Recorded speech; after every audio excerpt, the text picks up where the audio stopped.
There are all sorts of reasons you shouldn't visit Harmony Care Home, the first of which is that there's something very wrong with the people who spend their last days here. Many come, no one ever leaves. Not many names on the visitor log, but I am one of them.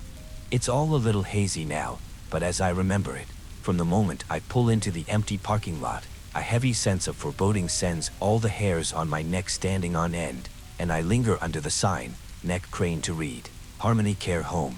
Airing, compassionate, harmonious senior living. Pastel shades of orange outline the slogan, while yellow daisies around the border offer promises of sunshine. But the paint is chipped and faded, making the overall effect less care than tragic neglect, like a wedding gown eaten away by moths. Harmony Care Home. More like ditch and forget home. I pull 2 cat carriers from the back seat of my car and stroll up the paved walkway across the grassy lawn. The moment I pass through the double doors, the chemical scent of cleaning supplies and Febreze wafts into my lungs, undercut by notes of something I can only describe as, oh, the old age. I wrinkle my nose, but smile when the pretty blonde staffer looks up from the front desk. Hello, she says. Hello, I'm here to see Darlene Anderson. And what is your relationship with Darlene? The blonde's tag reads, Lolita. I'm her grandson, Jack. I'm not her grandson. In fact, I've never even met Darlene Anderson, but to explain our actual relationship would be complicated. Well, I guess it's not that complicated. I've scammed her out of a couple $1,000s through her cat rescuing. I'm actually more of a catfisher than a cat rescuer. Cat rescue groups are mostly comprised of middle-aged women like Darlene, so if you're a young grifter wanting to dip your sticky fingers in the donations pie, you'll do best to join under a sweet and dowdy name like, say, Susan. Cull some kitty pictures from online, post some links to GoFundMe's with sob stories. The cats did all right. My best fundraising scam was actually under the guise of Jacob, a little boy sick with cancer who got donations from hundreds of people all over the world. But then, some questionable life choices and a drug overdose put little Jacob into an actual hospitalization a couple of months back. I woke up out of a coma to tons of messages from people worried about poor Jacob. Why no updates? Did he die? Meanwhile, the real me, Jack Wild, was hovering near death with only the beeping of machines for company. Nothing like a near-death experience to make a man question his life choices. All of which is to say, I've given up on lies. Well, except to Lolita just now about being Darlene's grandson. Anyway, I'm here because this morning I got a series of panicked messages on my old cat rescue profile. Darlene, help. Kosk is very sick. Susan, oh no. I'm at work. Can your family help? Darlene, please, no one else is helping. All those times I helped your cats, please remember. Jazz is dead, I think it's the cleaner they use. Susan, oh no, Jazz. What cleaners are they using? Darlene, Mickles keeps throwing up. When are you coming? Need you to take Mickles and Prometheus. Harmony Care Home. Beat vet now. Susan, I'll send my son Jack. Hang in there. Normally, when the victims of my grift start asking me for favors in return, I ghost them. But Darlene's messages made it seem like an emergency, and I didn't have time to find anyone else to pick up Mickles and Pickles. It's Prometheus, but come on, it should obviously be Pickles. So yes, this time, I genuinely am in the role of cat rescuer. Sure, my entire relationship with Darlene is based on stealing her money, but Mickles needs a vet. Come on, I'm not a monster. And after I have these guys living that fancy feast life, if I inflate the vet bill a little when asking Darlene for reimbursement, well, who's the wiser? But now that I'm here at the desk signing in, there's just something about this place that prickles my skin. And not just the smell, though the chemical odor is so strong it could strip flesh from bones. To the left of the check-in desk, a carpeted staircase leads to the upper floors, lit by electric lamps in sconces like old-fashioned torches. The dim lighting almost hides the horrible grime streaking the walls and the even more alarming stains that darken the carpet. Is that black mold? Somewhere an old woman cackles, sings, sobs. Hard to tell. Hopefully not Darlene, though I'd hardly blame her. To the right sprawls a large common area with armchairs and sofas that exhale a puff of mildew-scented air when sat on. Note to self, don't do that again. There are tables with coffee, an old-fashioned jukebox, a chart with a calendar of events. Bingo is on for tomorrow, everyone. And trivia on Wednesday. Don't miss it. The common area actually looks fairly normal. Old folks sitting, chatting, watching television, or sipping their coffee. They all seem pretty bored, but it's not bingo night. Once I've finished signing in, Lolita points me up the stairs. I head up with my carriers, wrinkling my nose. Maybe it's just my own recent experience with hospitals and chemical cleaners that's making my skin crawl. Maybe there's nothing all that unusual about this place, just a soul-sucking feeling of being forgotten. Up here, dusty windows let in the pale sun, and the carpet is threadbare and the numbers on the doors faded, but it just seems like any old building. Except for the smell, that rank odor that even the chemicals aren't enough to cover up. A whiff of unwashed flesh, old urine, and something else, something that conjures nightmares of maggot-riddled, rotting meat. And then, as I'm passing room 203, I notice the door is open, and that inside there is a man in a wheelchair who is visibly dead. I don't mean that he might be dead. No.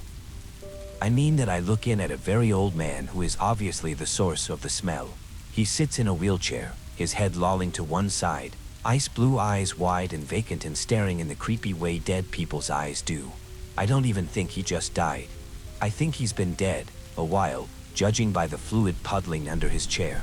It's surprising he doesn't smell even worse, but that must be all the chemicals that have killed my receptors. The guy looks like he was well over 90, so his kicking the bucket is not so surprising. But what does surprise me is that the staff have just left him. Exactly where, presumably, they must have found him, since he looks several days into decomposition. I guess I could go in and check his pulse to be sure, but also... Are you kidding? No way. I do the only sensible thing, which is to report it to the front desk. But if he's been dead for days, shouldn't they already know? Pointedly ignoring the creepy whispers in my mind that tell me something is off about this whole place. Lolita blinks alarmed blue eyes. "Oh my gosh," she exclaims. "Let me call the nurse. Are you sure he wasn't sleeping? Room 203. He sleeps a lot." "He's 100% dead," I assure her. "Did I check? Is that my job? Hello, do you think I go walking up to dead bodies and checking them?" I watched for a suitably long time to ascertain that he was not blinking or breathing. "Yes, he is dead." "I'll have the nurse check on him right away." I leave her to summon the nurse and head back upstairs, giving 203 a wide berth, and down the hall to Darlene's room, right at the very end. Knock, and then enter. Dust motes dance in the light through the broken window blinds.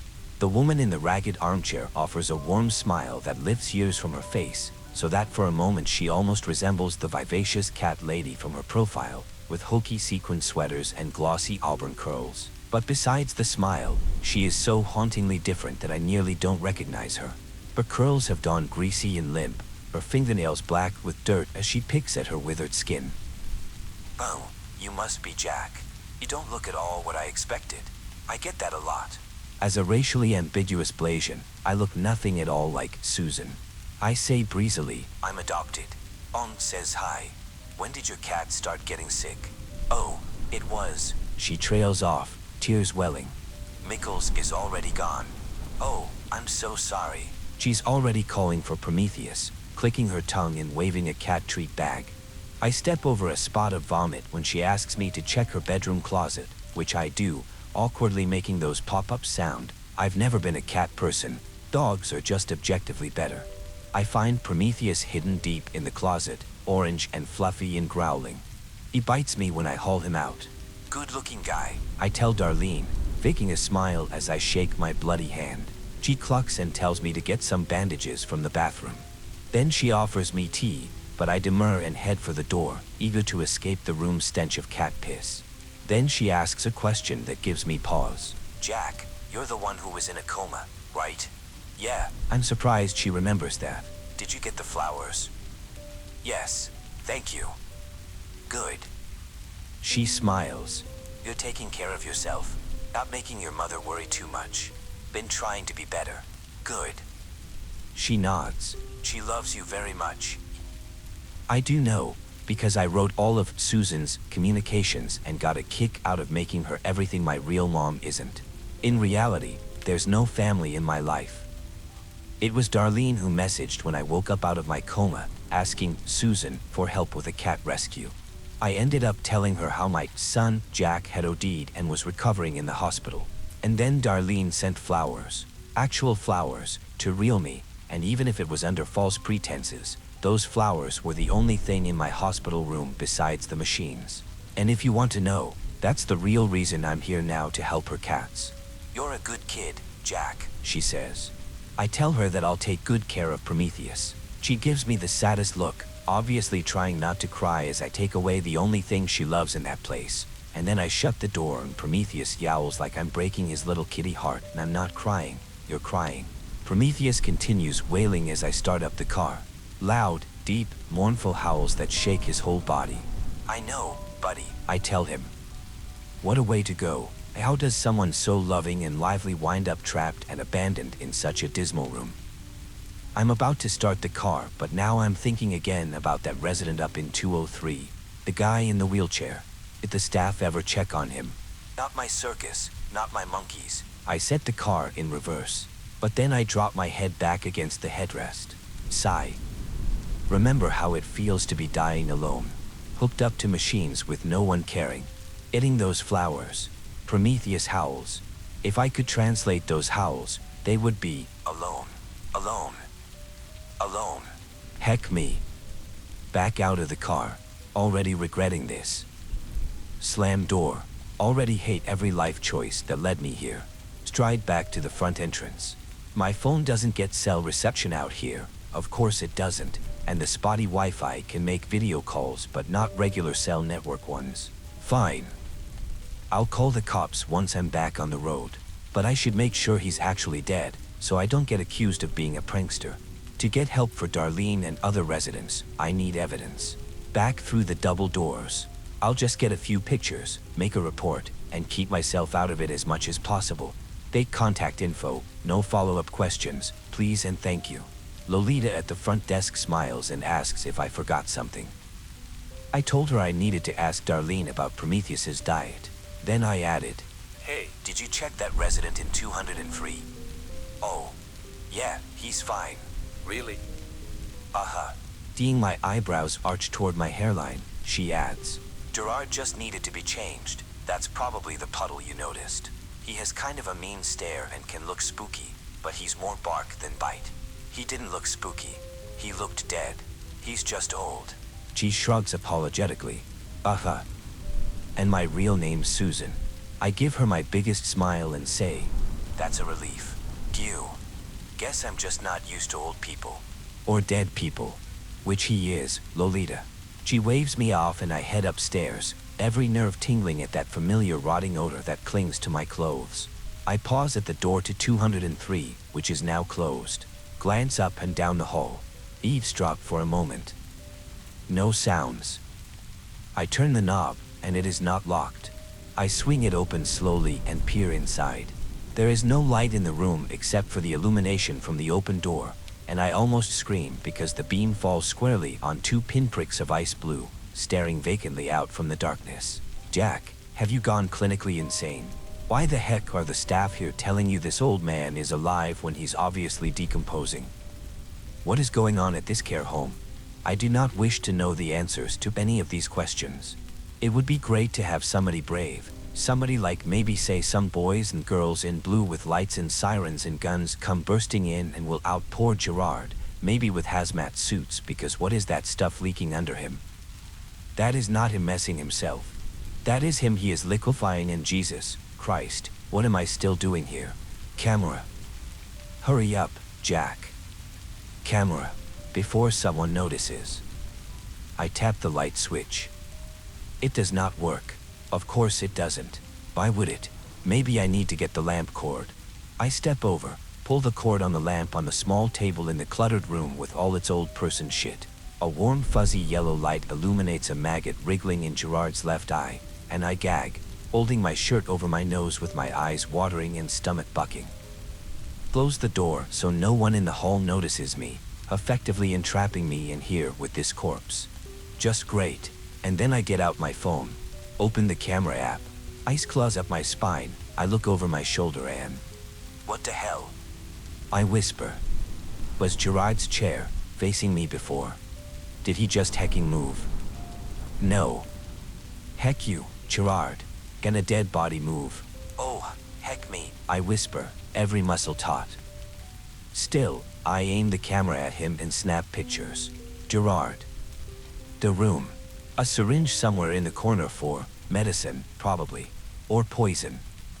Who knows? Just get the heck evidence so the cops come and then get out, Jack. Get out of here in the next 3 seconds and run and never come back. I've got the photos, but... Shouldn't you, says a small inner voice that I hate right now, check that he's actually dead? No, heck you voice. I don't need to check. But of course, the clever inner voice that is always thinking ahead knows that if the cops come and he's alive, they won't believe me about Darlene. Everything in me is screaming that this is a terrible idea, but I inch closer, hovering my hand under his nostrils because if he's breathing I'll know he's alive, and in this dim light of the lamp I just can't tell.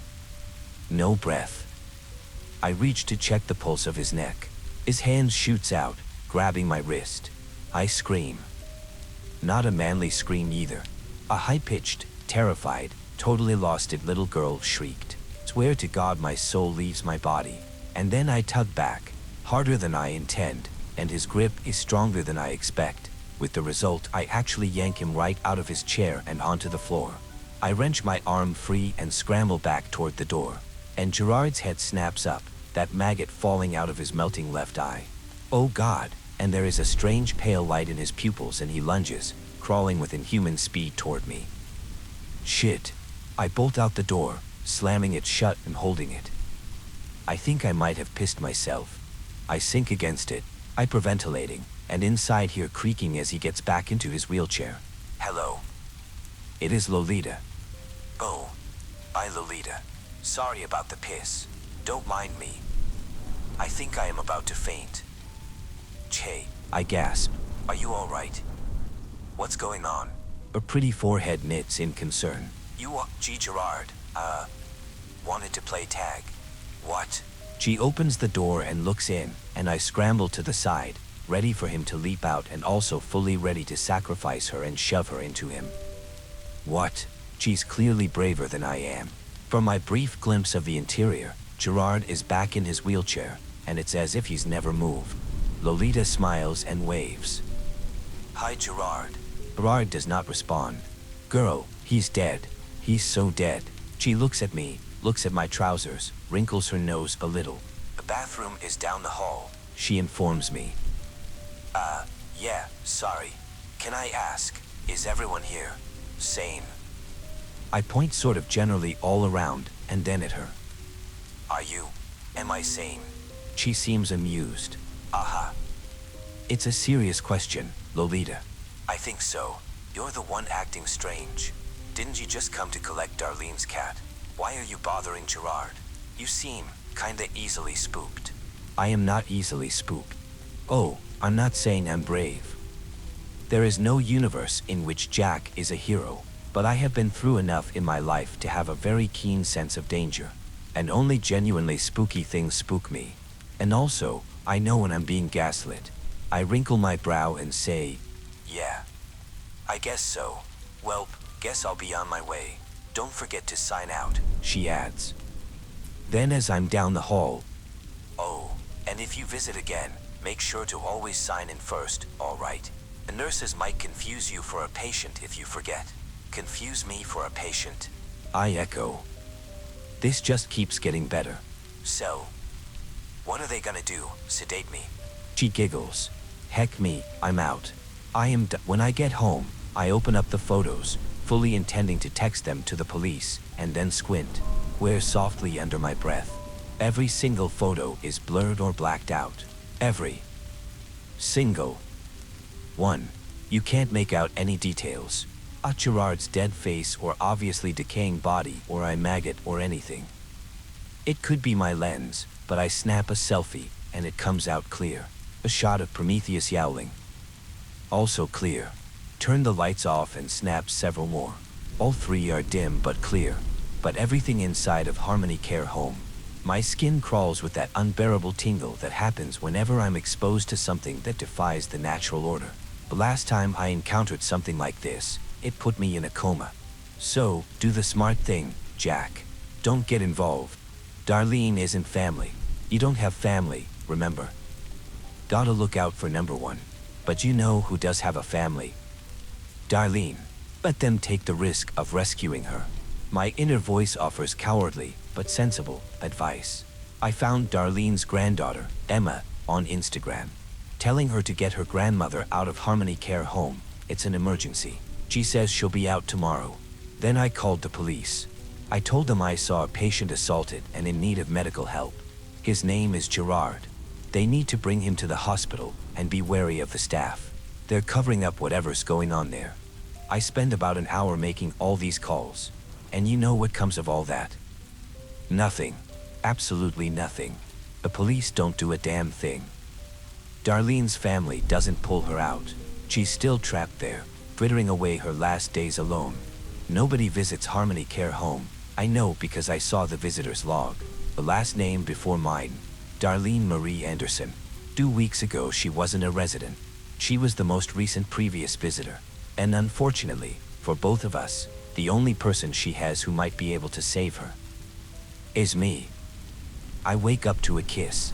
Now, normally, I'm not too fussy about who I kiss. Ask me about my preferences, and I'll tell you, generally girls, but hey, I'll boink the copy machine if it's warm enough. On this occasion, the smooch is a whiskery one, and hey, not my favorite, but if I'm drunk enough sometimes I'll be surprised who I lock lips with.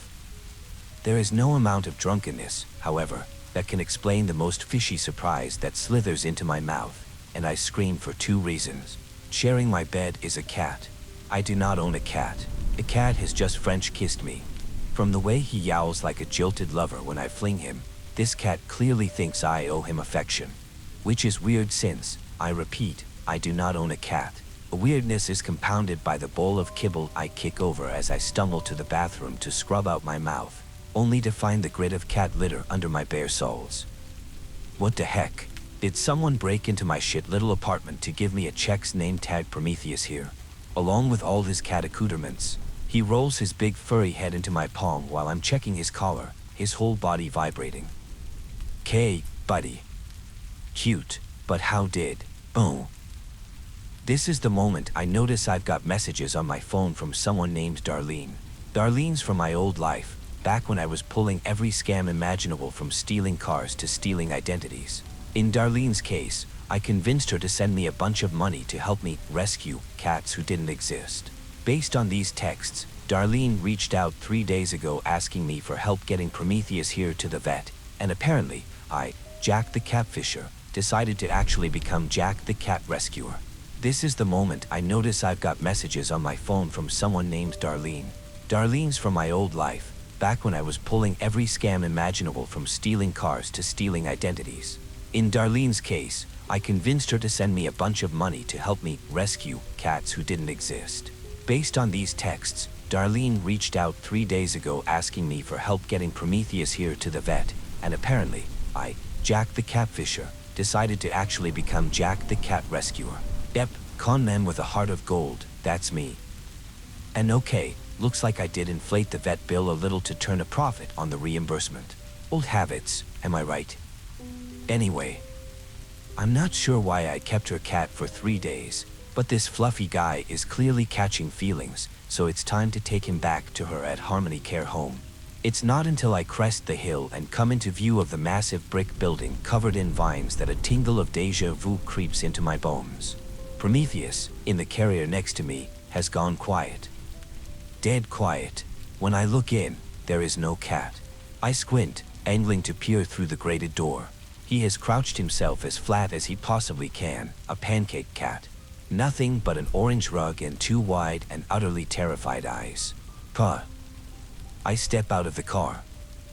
Weird how in my memory this place has a warm and happy glow, pastels and floral patterns, and a smiling Darlene in a hokey sequin sweater like on her cat rescue Instagram. But now that I'm actually here beneath the faded sign, Harmony Care Home. Caring, compassionate, harmonious senior living. Painted yellow daisies dot the border, the paint peeling and curling like dead skin, while streaks of black grime render the slogan nearly illegible. The massive brick institution looming just beyond looks more haunted mansion than a senior living center, with vines strangling the crumbling walls, and one wing at the brink of collapse, its bricks charred and windows shattered. I checked my GPS below the Google map, the reviews rave. 5 stars. Bingo night. Were the reviewers writing about this same place?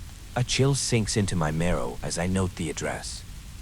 Checking the mileage reveals I've done the long drive out here multiple times. When I open the Notes app on my phone, I discover that I have literal reams of research about Harmony Care Home. Very disconcerting research about abused patients, bodies improperly disposed of, and, stranger, more disturbing claims. Most of which I find in pics I've taken of a logbook by a nurse named Kendra Jones. Stuff like, Room 201, Bernadette Smythe, deceased August 31st. Death is expected given her terminal condition, but staff insist she is alive. I have been instructed to continue administering medications. The pills pile up in her throat. Room 306, sobs and pleas for help behind the door. Have knocked and inquired if anyone needs help. No response, but the cries persist. Check the records. There is no resident in 306. Room 358, Jacob Mortimer, deceased. However, when mortuary workers arrived to claim the body went missing. The body has since reappeared in different locations. Bathrooms. Commons area. Checked records. Jacob Mortimer listed as living. Whereabouts are currently unknown. According to my notes, Kendra was dismissed from her position on October 19th due to unprofessional behavior. On October 20th, she checked into room 306 as a resident. And as of the past several weeks, she has been listed as a missing person. Like, Jack, write everything before you forget. Don't bother with photos, the camera only records audio. If Darlene's family and the cops are affected by whatever mucked with my memory, no wonder this place is still running despite the egregious violations. I see from my call history that I have contacted the police twice in the past 3 days.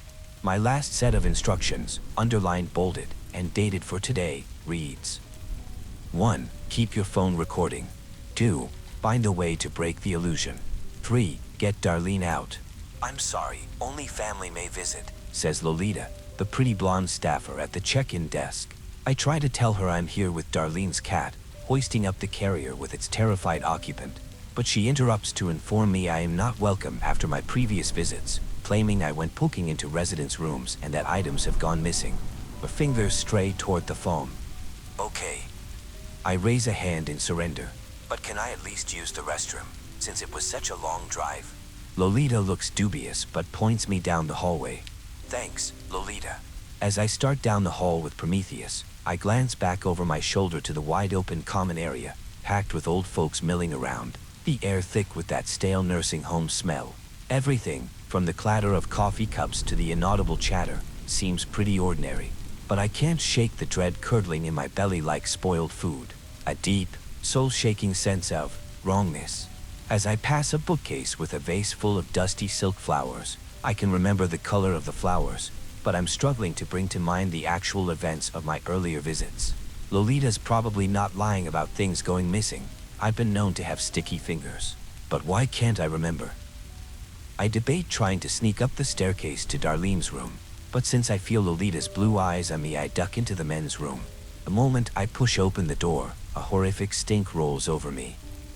It's this ghastly reek of shit and piss and Febreze, all mingling with the buzzing of flies and a whiff of something fetid. Did someone forget to clean the toilet? There's a urinal and a single handicapped stall. I gag and hold my nose as I set Prometheus's carrier down by the sink. When I push the stall door, it's locked. Risk a glance down and yep, someone's in there with trousers around their legs. Only, a chill crawls from the roots of my scalp to the base of my spine. At the bottom of the filth-spattered porcelain throne, flies buzz around bare feet. It looks as if all the blood has pooled down there around the ankles, the skin bloated and splitting like an overripe fruit, the toenails black, and it's like Gerard all over again. The memories come tumbling back. It seems as if the toilet's occupant died in there and has been left decomposing for several days. For a second my thoughts spin on the fight, flight, or freeze dial. It takes a few moments for my racing heart to settle. I take a picture before remembering it's pointless. Yep, it comes out black. Are the residents actually alive? Should I investigate this guy in the toilet? No. Yeah, I'm not sure where that thought came from. I turn to leave. Hey, calls a voice from the stall. The hairs on my nape stand on end. Yeah. I glance over my shoulder. You, okay in there. Can you hand me a fresh roll? I'm out. There's a toilet paper roll on a shelf, which I grab. Squat down and look at the space beneath the stall. The legs have not moved. Nothing has moved. There's no hand dropping down by those legs to reach for the paper, and I have never seen legs that shade of purple, that splotchy, on any living human being. The voice again. Can you hand me the TP? I mean, bro. I narrow my eyes at the stall, and then roll the paper so it bounces across the floor and perfectly bumps into those purple legs. What you gonna do now? A dead guy, maybe a ghost. Nothing happens. The man on the toilet seems 100% dead. No sounds at all, except for the buzzing flies. I move to leave. There's a figure looming behind me. I scream. But it's just an old man, one of the residents, who ignores me and walks right by and goes to the urinal. Then there's the sound of a toilet flushing from inside the stall. Rustling, and the slap of bare feet. Why is the dead guy barefoot? The metallic bang of the lock sliding open. I scurry out before the owner of those blotchy legs can thank me for the TP. Lolita's no longer at the front desk, so I swing around to the staircase to head up to Darlene on the second floor. She'll be so glad to see. Heck. I forgot the cat. Of course, he's gone when I return to the men's room. Of course. Now before you berate me over such a rookie mistake, listen, I'd like to see you access the higher functions of your brain when only a wobbly stall door separates you from a putrefying corpse that has just clicked the lock open and is shambling on its rotting bare feet toward you. Which I actually believe now was a trick, because when I played back the recording from that encounter on my phone, there is no voice nor any flushing toilet or clicking lock.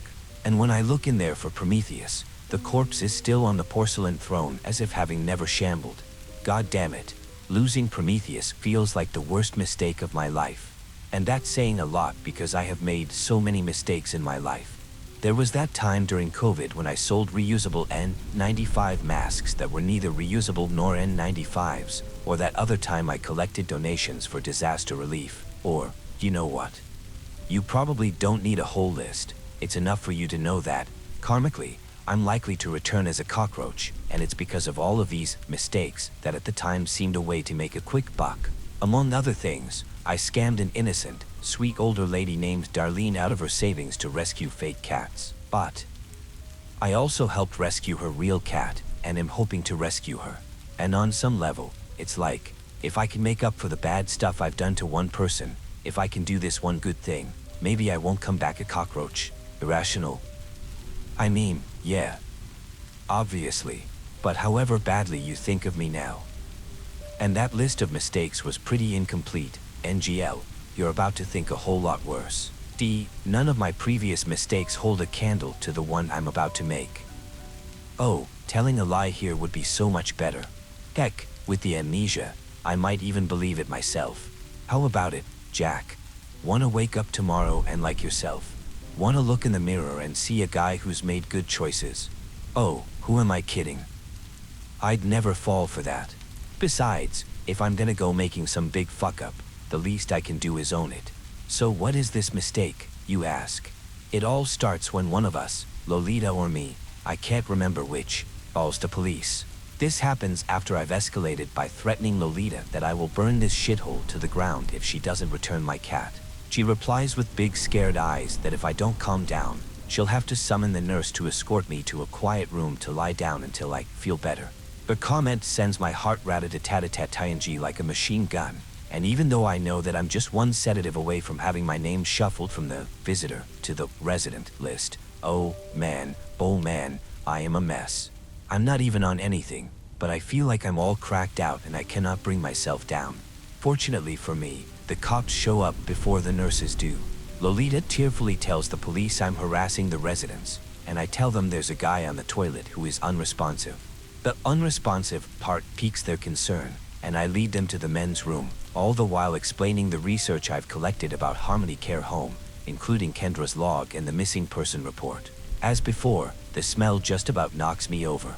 I cover my nose, and the two officers, a man and a woman, wrinkle up their faces. Flies buzz, wings whirring, the air reeking of methane. The male cop, whose name is Fitzroy, clears his throat and says, Sir, you all right in there?" Silence. "Sir," repeats Fitzroy. Flies, purple legs, it's all there. Even the toilet paper is still in the exact same position rolled against those legs. "Sir." Officer Fitzroy knocks on the stall door. It swings inward. Currently, it wasn't locked very well. He pokes his head in, then quickly ducks out. "Sorry, sir," he babbles, grinning sheepishly. "We had reports you might be in some trouble. You okay in there?" Cocks his head, listening, and I check my phone to make sure I am recording. Officer Fitzroy's head nods and he says, "You got it, sir. Sorry for the disturbance." Gives me a hard look and motions me to follow him out. Reprimands me while his partner goes to speak with Lolita.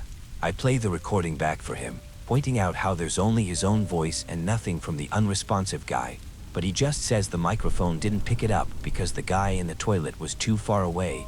Only I'm not even listening anymore because right there on the recording just after Officer Fitzroy says, "Sorry for the disturbance," there comes a soft, pitiful mew, almost inaudible.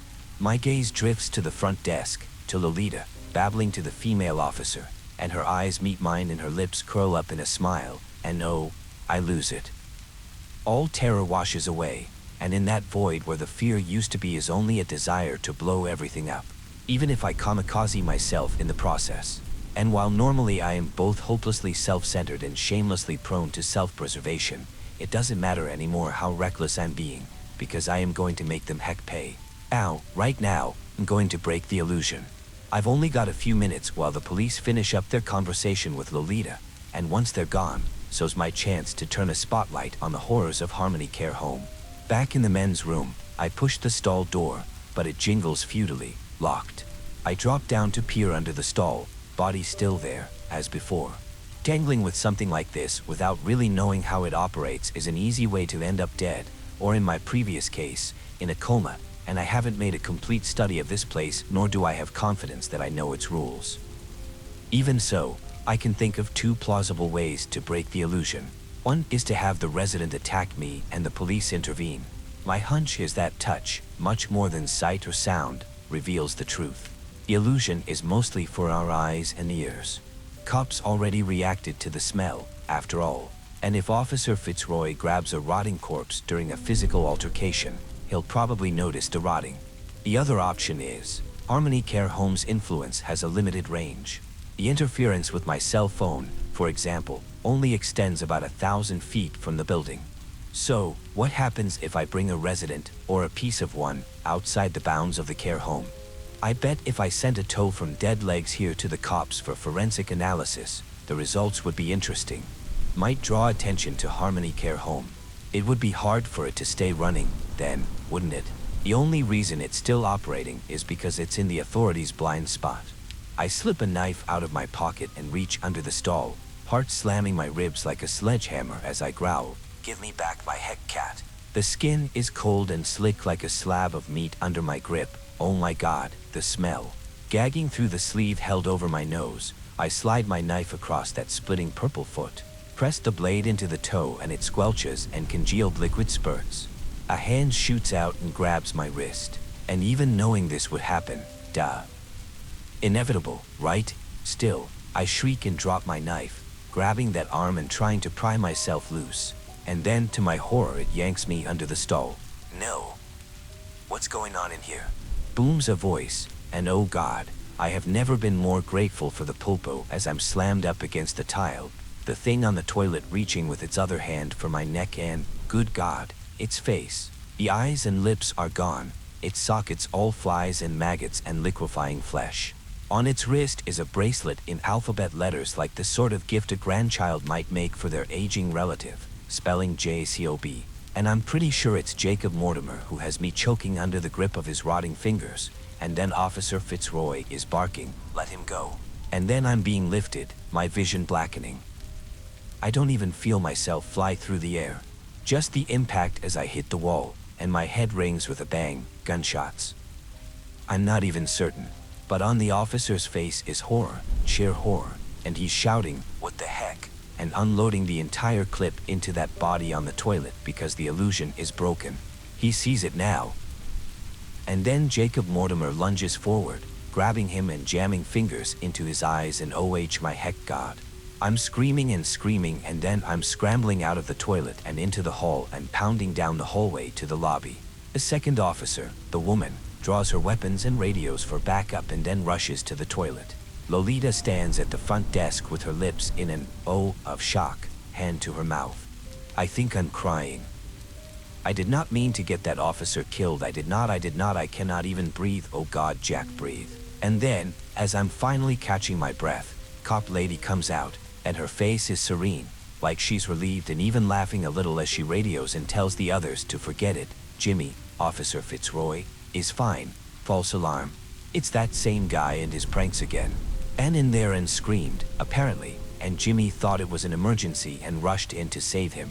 Am I still recording? Record everything. She comes over and gives me a stern talking to, warning me about how pulling any further stunts like this will be risking arrest and that I need to leave these old folks alone. I don't answer, just stare, gasping. And finally, a last-ditch effort, I ask, "Can I with Officer Fitzroy?" I tell her I want to make a statement to him. She smirks and shakes her head and goes back and enters the men's room again, and I hear her call out to Fitzroy, "That Jack guy wants to speak with you. I'll be in the car. Keep recording, Jack," and then she leaves. She goes out to her squad car. When my heart finally stops racing, a sing-song voice calls out to me from the front desk, "Which one do you want?" The horror in my soul deepens, the dread suffusing my body so I can scarcely breathe, scarcely hear her impossible next words. "Which do you want back? The cat or the cop?" Which do I? Oh no. I stare at her and can feel myself disassociating. My brain can't process it. How can I make a choice like that? How can there be a choice like that? The cat, I whisper. I can't explain, but he's the one thing Darlene loves, and I brought him into danger, and the police, they're sworn to serve, but the cat's just a cat and I was responsible for him. Oh God, I am such a bad person, such a heck awful terrible person. The cop car pulls out of the parking lot and drives away. She just left. Without her partner. Lolita beams at me, and I scrub the tears from my face and get up and stumble into the men's room to see what has become of Officer Fitzroy. Jacob Mortimer's body is gone. There's no one in the stall. My knife is gone from the floor. I find it when my eyes sweep the bathroom. It's there, in Officer Fitzroy. His body lies against the wall, mouth open in a scream of horror, face contorted in fear, the knife handle sticking out of his mouth and through his throat. I clap a hand across my lips and step back from the door. But then that inner voice whispers, "Jack, the knife has your prints." So I grab it by the handle and have to hold his skull to wrench it out. "Excuse me, officer," I mumble, and hear someone giggling nearby, and whoever he is, he sounds really unhinged. From behind me, a faint mew. I snatch up Prometheus's carrier. Back at the car, open the carrier to check him over. The big guy is fine. Traumatized, but fine. Squirms when I hug him too hard. "You lucky little shit," I whisper. By any moral measure, the choice I've made is the wrong one. And you know, I don't even like cats. But I'm just so relieved to have him back, him and his terrible fishy French kisses. I laugh hysterically, and the fluffy guy, throws back his whiskery face and howls. We're both here howling, and I laugh so hard I'm crying. I can't stop, ain't crying or laughing. But thank God for the amnesia, so tomorrow I can wake up and look at myself in the mirror, and at least until I read this not know what a bastard I am. There's something about Harmony Care Home that affects the memory, like a veil or a sort of fog. So that when you're here, you think everything is normal. And when you leave, you forget that you came, or if you do remember, have only pleasant recollections. Sunshine, daisies, chatter in the common room around trivia night, or the flaky crust on the meaty pie they served for dinner. You don't recall the unpleasant parts, like cutting into the pie and wondering what it was you just ate. I've spent a lot of time reaching out to the families about their loved ones. The responses all hit the same note. "He's so happy there. She never wants to leave." It's just so wonderful knowing that our sweet Gran is in good hands. Sweet Gran. By the way, is Bernadette Smythe in room 201. Bern's room is the first on the right at the top of the stairs, and if you peek in you'll see her sitting in her rocking chair like a withered raisin, her head thrown back, wispy white hair trailing down her shoulders, wrinkled flesh lost in a faded nightgown. Gills tumble out of her open mouth, her jaw so wide it looks like it's been dislocated, multicolored gels and capsules spilling across her lap and down around her chair, scattering around the floor like Skittles. Yep, good hands. She might be a little over-medicated, though. As a lifelong con artist, I've pulled a lot of shady scams in my time, but I gotta say, none of them hold a candle to the grift that is Harmony Care Home. It operates on the allure of an insidious lie, that Gran is happy, cared for, looked after. This isn't particularly original. It's the same lie that all unsavory institutions tell while senior citizens are being robbed of their life savings, neglected by overworked staff, or forgotten as their blood is sucked dry by bedbugs. At least at most of these institutions, though, there's a morbid upside. Once you're dead, it's over. The final page turned, the curtain dropped, death being the inevitable end. Except at Harmony Care Home, right, Bern? Sorry, folks. She can't talk, her mouth's full. She definitely can move though. I sometimes hear the creak of her rocking chair. Oh. Right. If you haven't guessed yet, I'm a prisoner at Harmony Care Home, making these posts from room 313. It was supposed to be a secret in my first post along with a hidden plea for help, but since you folks in the comments can't keep a secret to save my life, yeah.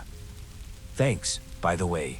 I'm lucky I'm still allowed to use Wi-Fi, though part of the deal is that I now have to write a new 5-star review for every Reddit post. So keep an eye out for those, and don't believe a word I say. The bingo nights are not as great as I make them out to be. Where was I? Oh right. I think where I left off, I was just about to meet Darlene's granddaughter, Emma. When I initially reached out to Emma Anderson, she replied like all families, informing me her grandmother was very happy.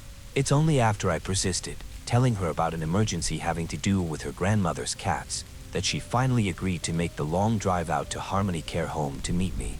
As I remember it, it's all so hazy now.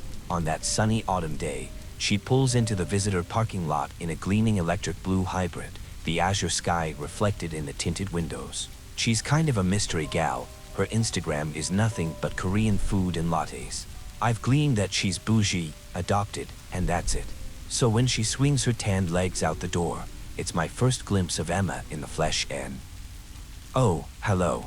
What flesh it is. Emma Anderson is an adorably petite girl who might have stepped off the cover of a K-pop album, her tiny frame all but swallowed in a fluffy white cardigan, the sun winking off her sparkling earrings and carefully manicured nails. When she smiles, it's this coy flicker that makes me wish I'd styled up a bit, 'cause I'm such a scruffy tramp and she's just so chic. We shake hands, her grip lingering in mine as she leans in and asks me to repeat my name. It's Jack. I smile. Funny. She peers at me over her sunglasses. You sure it isn't Susan? Huh? I say. Nice to finally put a face to the name, Jack. Her grip suddenly squeezes, hard. AKA Susan, AKA whatever else you go by when you're not scamming innocent grannies out of their cat rescue funds. Who even does that? Can you possibly get more scummy? Oh, you can, and I have. Probably shoulda guessed someone in Darlene's family would wise up to me. Lesson number 1 is why you should never appear in person to your victims, to the good people whose cats we're rescuing here. But since I'm reformed now, I do something that's very rare for me. I tell this girl I just met the actual truth. And if you think about it, it's actually a very sweet story. Here you have Jack, the catfisher, only now turned cat rescuer. Scammer, no more, and it's all due to the kindness of his former victim, Darlene, who sent him flowers after he OD'd and was recovering alone in the hospital in the midst of an existential crisis. Sure, I'm fudging the chronology a bit since technically I reformed before she sent me those flowers, but it's still true, just rearranged. And it's heartwarming. Isn't it heartwarming? And okay, maybe rescuing Darlene isn't my only goal here. Maybe I learned, through my calls to the families, that the care home has been charging some pretty hefty fees for its services over the years, and, Where is all that money going? Hypothetically, if someone were to scam away some of that cash, would the amnesia cancel out any investigation? Obviously, poking into the financial operations of a paranormal care home is incredibly dangerous, but if I'm already here trying to rescue Darlene anyway. Emma, though, is not buying what I'm selling. Instead, she's whipping out her phone and announcing, "Everyone, this jackhole here is the guy who's been collecting donations for cats that, guess what, don't actually exist, just like Susan doesn't exist, unless you think this scruffy tattooed loser looks like a Susan." I try to interject that Darlene is sick, but Emma won't stop narrating. And finally, I grab her wrist and yell, "Hey." She gasps. I'm a pretty short guy at just over 5 feet 6 inches, but suddenly I'm aware of how tiny she is, her wrist completely enclosed in my grip, and, oh, this is not a good look. "Let go of me, creep. She's dying, Emma."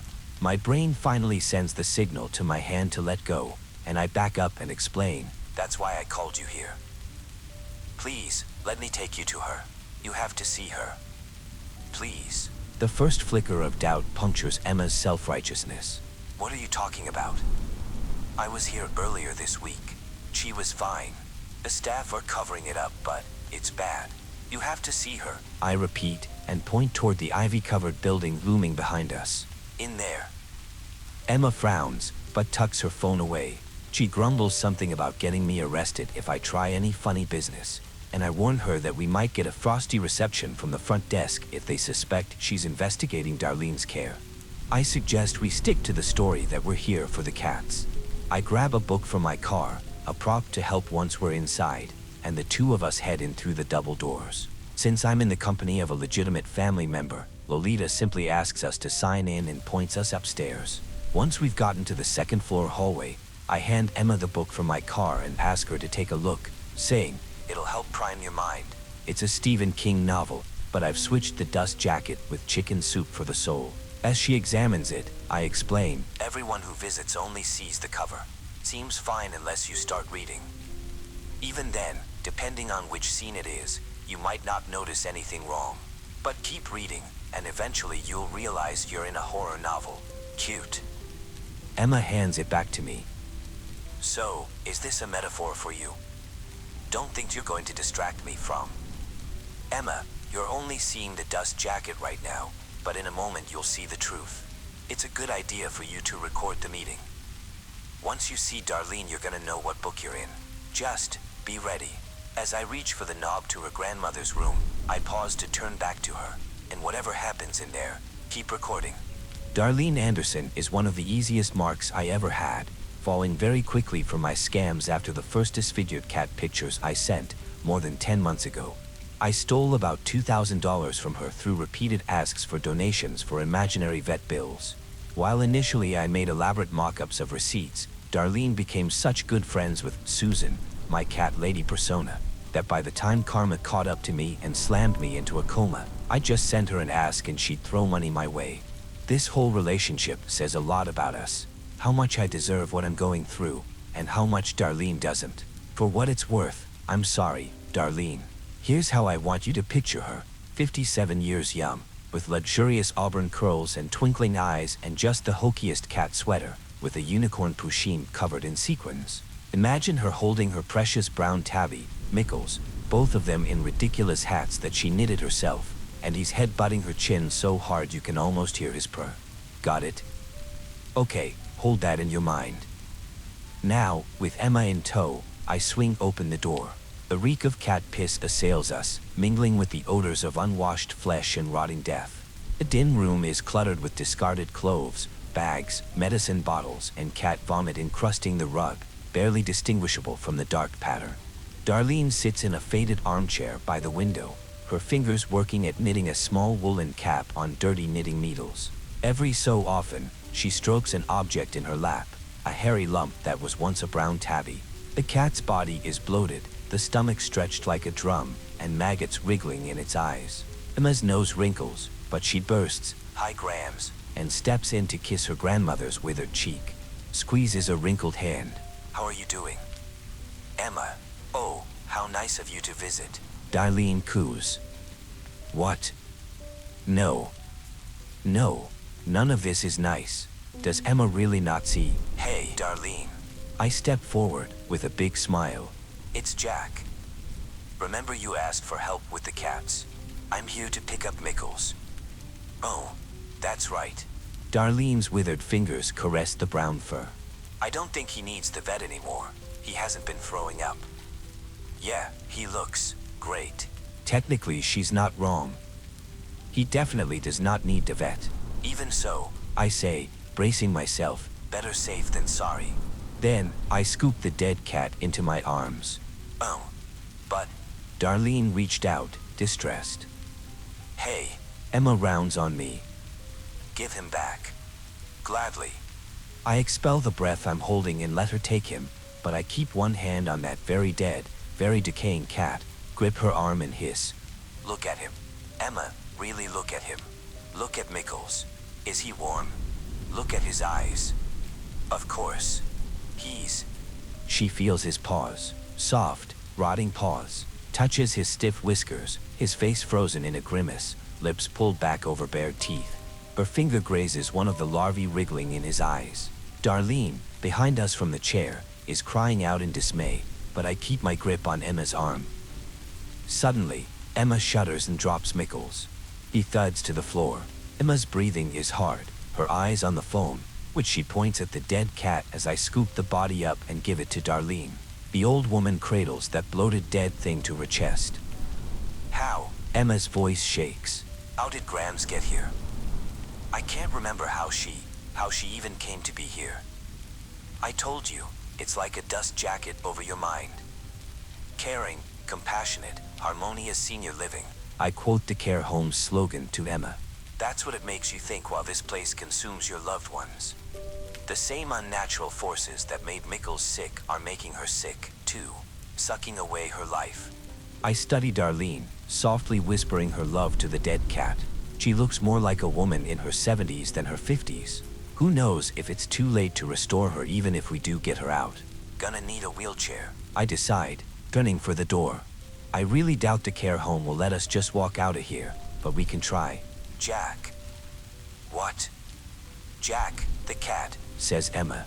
A grip on the phone trembles, still trained on her grandmother. He was not sick. Of course he was sick. But then I look back and realize what Emma is seeing on her screen. The dead cat's fur is darkly stained from several puncture wounds. And I look at the tiny woolen hat in Darlene's lap, resting on the end of those darkly stained needles. Ice shoots through my veins. Darlene looks up, her eyes widening at my expression of dawning horror, as if the same appalling revelation is cascading through her, too. And then suddenly, the old woman's face contorted in a scream, and she stabs me with her knitting needles. Out at my car, I wince as Emma disinfects and cleans the punctures. We couldn't bring out Darlene. As soon as she stabbed me, I'm lucky she didn't hit an artery. Lolita and a couple of nurses burst in and yelled at us, claiming we'd induced a fit and shooing us out because the resident had to be medicated. Afterward, Emma wanted to bust back in and demand her grandmother be released, but those nurses, even if we weren't outnumbered, there was no possible way we could fight the nurses. Besides, even if we tried, Darlene obviously wasn't willing to come. Whatever sickened her body also corrupted her mind, and later when she calmed down, she kept telling Emma over the phone that she wanted to stay. So, Emma called the police. He went about how I expected. In the end, the cops threatened to arrest us if we continued to cause a disturbance to the residents and staff, and escorted us away from the premises. It's taken Emma a while to cool off from all of that. I just can't believe, how can they get away with this? She rants as she cleans the puncture wounds in my chest and shoulder.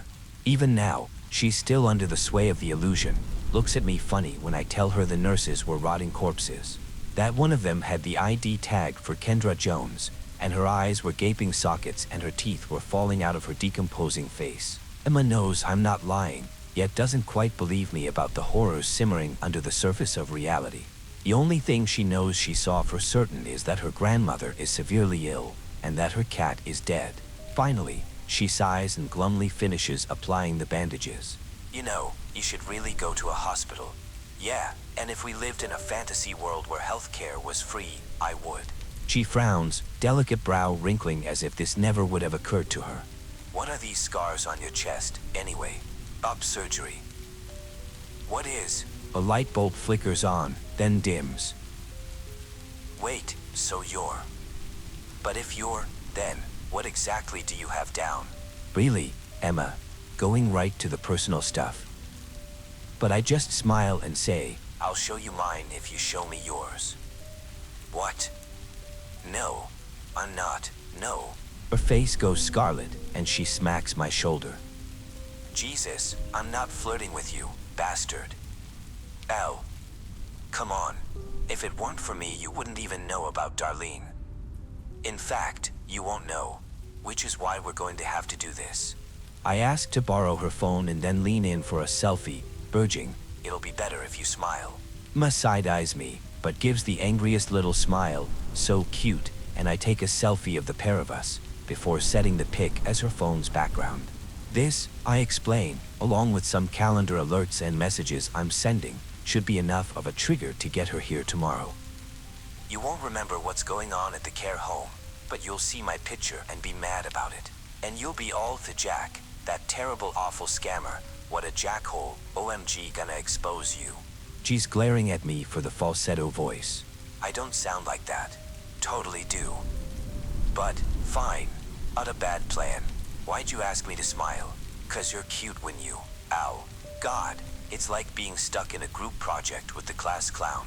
I get down to business. I've got a list here of all the recent residents and visitors. Quickly, I outline the work we'll have to do. Emma's fingers fly across her phone as I spitball ideas. She's already organizing all my jumbled notes into spreadsheets and shared drives. Super overachiever. Definitely a straight-A student. She's wrong about me being the class clown though. I'm actually the class dropout. Which is exactly what she needs right now, because forces like whatever is behind Harmony Care Home do not operate according to the rules she's accustomed to. They have their own, hidden sets of rules, in a game you have to figure out before you lose. And Emma's such a good girl, acting as if getting those perfect grades and doing what she's told will mean victory and success. And in her world, sure. Being brought up in a rich family and attending a celebrated university, it's like the rules were made for girls like her. Guy like me, I couldn't even afford the loans. Not that it matters, since I also never got my GED. But to win against something like this place, you can't be good, can't stay inside the lines, or you just wind up like the police and the relatives, leaving a 5-star review. You've gotta be a cheater and a liar. Emma would tell this story the way it happened, but I'm telling it the way I need it to happen. That's a very important distinction you'll understand later, if I can play my cards right. But for now, we're still in the planning stages, and I caution her, Emma, whatever you do, not come back here alone, ever. Got it? Why? She asks. I mean, if we need to learn about the place. You asked me how Darlene became a resident. You don't remember, right? Well, I know how, and it doesn't bode well for us. I know because I've seen the names on the visitor list. I checked them against the resident list and responses from families I've reached out to.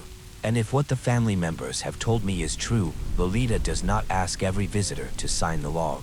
Because I have a bunch of names of family who say they've recently visited, but their names do not appear on the sign-in log. In fact, the most recent visitor to sign in before Darlene is a name all too familiar, Gerard Williamson. Actually, nearly every name on the resident list was originally a visitor. And the only 2 visitors not yet on the resident list, Jack Wild, Emma Anderson. Signing our names at the check-in desk doesn't mean we're safe. No. It means that we're next. Harmony Care Home was constructed in 1907, originally as an asylum, before being converted to a care home in the 1960s. By the late 70s, it was on the brink of closure after allegations of abuse made national headlines. The original director, Roderick Crane, had an obsessive interest in the occult. One of the advantages of running such an institution, he wrote in his notes, is that he could observe death in all its permutations. Sometimes he would perform rituals around the dying residents. Many of them participated voluntarily. There was a popular movement at the time related to witchcraft, Ouija boards, seances, and spiritualism. But rumors spread that he also had other, less voluntary investigations into the afterlife. There were even whispers of a secret room, accessible only by the elevator or through a hidden staircase in Roderick's office, going down to a sub-basement where arcane rituals were reportedly held, and from which patients only emerged in body bags. Roderick's activities came to an end and a disastrous fire in 1981 killed many residents and staff. Roderick himself disappeared, along with funds that he embezzled, and the care home closed permanently. It has never been officially reopened. Emma threatens me literally every time we meet. We always start in the visitor lot of Harmony Care Home, where she warns me about exposing my past scams. I've taken to videoing her rants and showing her preemptively, just so we can get on with things. It usually takes about an hour before she finally remembers me, and even then the shade of skepticism always lingers, the way the stench of death always lingers at Harmony Care. I can't believe I actually found all this stuff. We spend most of our time looking over our notes at a local coffee shop, and it's where we are when Emma squints at her handwriting and throws her hands up. Christ, what else have I forgotten? We hooked up. What? Kidding. I smile. Oh, she's so mad. Probably gonna punch my arm. How can I even trust working with a guy like you? Generally speaking, you really, yeah. Why are you even helping Grams, if you only know her through scamming her? You ask that every time. And I point her to her own notes, which read, Jack acts like a total jackhole, but you can trust him. He was a bad person, but now he is, in his own words, trying to be a less worse person. Also, you've agreed to not expose all his past scams if he helps you. And if he can help you get Grams out, you've also agreed to pay him $10,000. She squints. Isn't this last line in your handwriting? Yes, but only because I haven't been able to convince you to write it out yet. This arm short is getting sore from all the times she smacks it. I lean forward. Okay, let's see what we got here. What have we got here? Man, what haven't we got? Property taxes, permits, city and county records, internet and utility records, insurance and vendor contracts, blueprints, missing person reports, checked against Harmony Care's own records of staff. We even visited the local historical society and library to read crumbling yellowing letters and manuscripts. That's actually how we found out about Roderick Crane, including an unpublished book he wrote about his activities. It's made for fascinating and disturbing reading. Per Roderick's account, most of his rituals were conducted with the aim of reaching the afterlife, or what he called the other side. He sought the usual sorts of things: power, eternal life, wealth. But all of his rituals failed. My speculation is that Roderick went bigger, and the fire in 1981 that destroyed Harmony Care Home was not an accident, but arson, a final grand attempt that at last successfully made contact with the other side. But, after escaping the fire, Roderick fled with his embezzled funds. There's no evidence he further dabbled in the occult or gained any benefit from it. He passed away on June 19, 2002. The place of his demise, Harmony Care Home. It would seem whatever he invited from that other side found him and made him a resident. Instead of gaining awesome power, he just became a meal for it. Emma has been contacting experts who might help us decipher the ritual. Incidentally, gotta admit, all of this research is Emma. When she asked me where I'd looked so far and I replied, Google, she told me I have the academic skills of a 5th grader, which I would have taken offense to if she hadn't immediately started gathering all this stuff. The first time I've sincerely regretted my skipped education. Anyway, I'm sure Emma will rock the hell out of that master's in public policy she's going for. We're now drowning in data and, due to the amnesia, it takes us half a day just to know what we already know. The problem is, we still haven't figured out the exact nature of the ritual and whether we can reverse it. And we're running out of time. Just this morning, Emma got a text from her grandmother. Her eyes well up as she shows me. Darlene, Emma Mickles is telling me it's time soon. I love you. I messaged some friends of mine, Emma says, tapping her keys rapidly. Lucas and Aaron. They're big guys. They're going to come help get her out. What's your plan? I ask, fully aware she doesn't have one. She shakes her head. Walk in. Sign her out. Fight anyone who tries to stop us. That's nada, so come up with a better one. She bursts, hands slamming the table. You're the plan guy. I gave you all this stuff. Grams can't wait anymore. Jack, she said goodbye. Wiping her eyes, she says, come up with a plan, or I will. So I came up with a plan. Given that you already know where I'm writing from, room 313 at Harmony Care Home. I don't think I need to tell you it all goes to hell. For the record, I say for the umpteenth time as we wait in the parking lot huddled against the autumn chill, I think this is a really, really bad idea. Isn't it your idea? Asks one of the big guys. Lucas and Aaron are both muscle-bound tanks, clearly have it bad for Emma, and are way too interested in impressing her to care about any warnings of mine. I might as well be a mosquito whining in their ears. I just have to hope my plan is as good as I promised Emma it is. She's just made the call, the one on which our entire plan hinges, sharing with police the recording of Fitzroy's death, which she claimed was taken by her grandmother, a witness, and who also found the knife that was used to stab him. But because Grams is afraid of retaliation, she will only speak at the station. The cops are on their way currently to come collect her and the knife and bring her out of Harmony Care Home. And not a small contingent either. Emma has warned them that her grandmother is afraid of retaliation from Fitzroy's murderer, whom she believes is still at the care home. I'm genuinely curious how Lolita will react to an entire escort of authorities removing one of the residents. And the answer, at first, is cooperatively. When Emma and the rest of us enter with the officers, Lolita points them all up the staircase, as well as to the men's room where the alleged incident took place. From the behavior of both police and Emma's two friends, everyone sees a perfectly happy care home full of perfectly happy seniors. A.S. Aaron and Lucas help Emma collect Darlene. I linger in the lobby, keeping an eye on Lolita. So far, she's just sitting at the desk, answering questions from the police.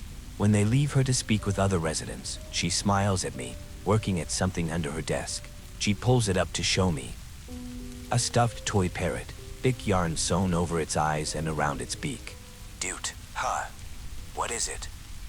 I ask. She blinks. It's a parrot, but this one talks too much, so I closed its eyes. They do that to birds to tame them. Sometimes with hoods, but I didn't have a hood. She beams, adding, it's funny, don't you think it kinda looks like you? Tuttle, Lolita. Huh? I don't get it, I say, just because I'm not gonna give her the satisfaction. Also, come on, no way I'd ever be a parrot. I'm a jackdaw, obviously. Be to miss the mark, Lolita, geez. It's while I'm talking with Lolita that Aaron, or Lucas, comes trotting down the stairs, grabbing a wheelchair from an alcove and wheeling it down a hallway. I almost don't notice, because Lolita is prattling to me about how I'd offer you a room, but someone else already has a claim to you, Jack, and it would be rude for me to take you. Then I hear it, a faint, barely audible ding. The sound of elevator doors. Funny, I've never noticed an elevator before. Of course there must be one, given it's a care home and some patients are wheelchair bound.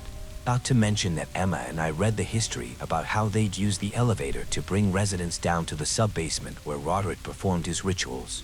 Keck. Don't use the elevator. I spring to my feet, dashing down the hallway to where the janky doors are closing. Lolita's prattle was a distraction. I reach the doors just in time to shove my arm through and gasp at Emma's friend. Don't use though. A hand shoves me, and I stumble in, collapsing into the wheelchair as Lucas, or Aaron, cries out. I jump to my feet as the doors close on us, snarling, no, no, and tie fingers back as the steel nearly shuts on them.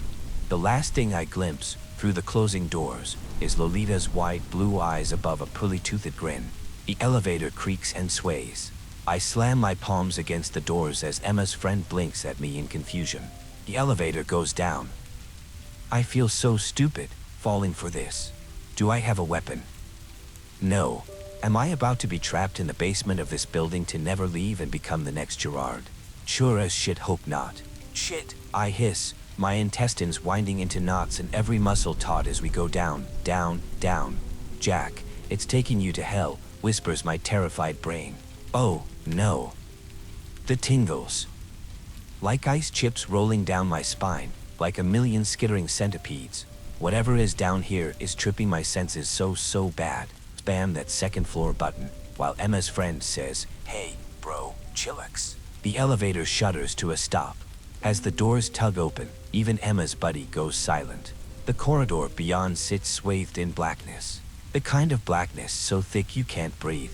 A handful of dusty ceiling lights offer puddles of illumination that barely cut through the dark. At the very far end of the hall stands a door, with strange sigils on its surface. A door that I will never, ever be through, down a darkened hallway that I have no intention of ever setting foot in, no matter how long I have to wait in this elevator. Because behind that door is the reason for the hairs on my entire body standing on end, the skyrocketing of my thrumming heart, and every cell screaming, no. The elevator belatedly dings, as if to say, your floor, sirs. Nope. Nah, no freaking way. Relax, dude. Someone probably called it down here then took the stairs, says the guy I decide is named Lucas. He claps a hand on my shoulder and pushes the second floor button. We'll just go back up. Nothing happens, of course. The elevator does not budge. He looks around.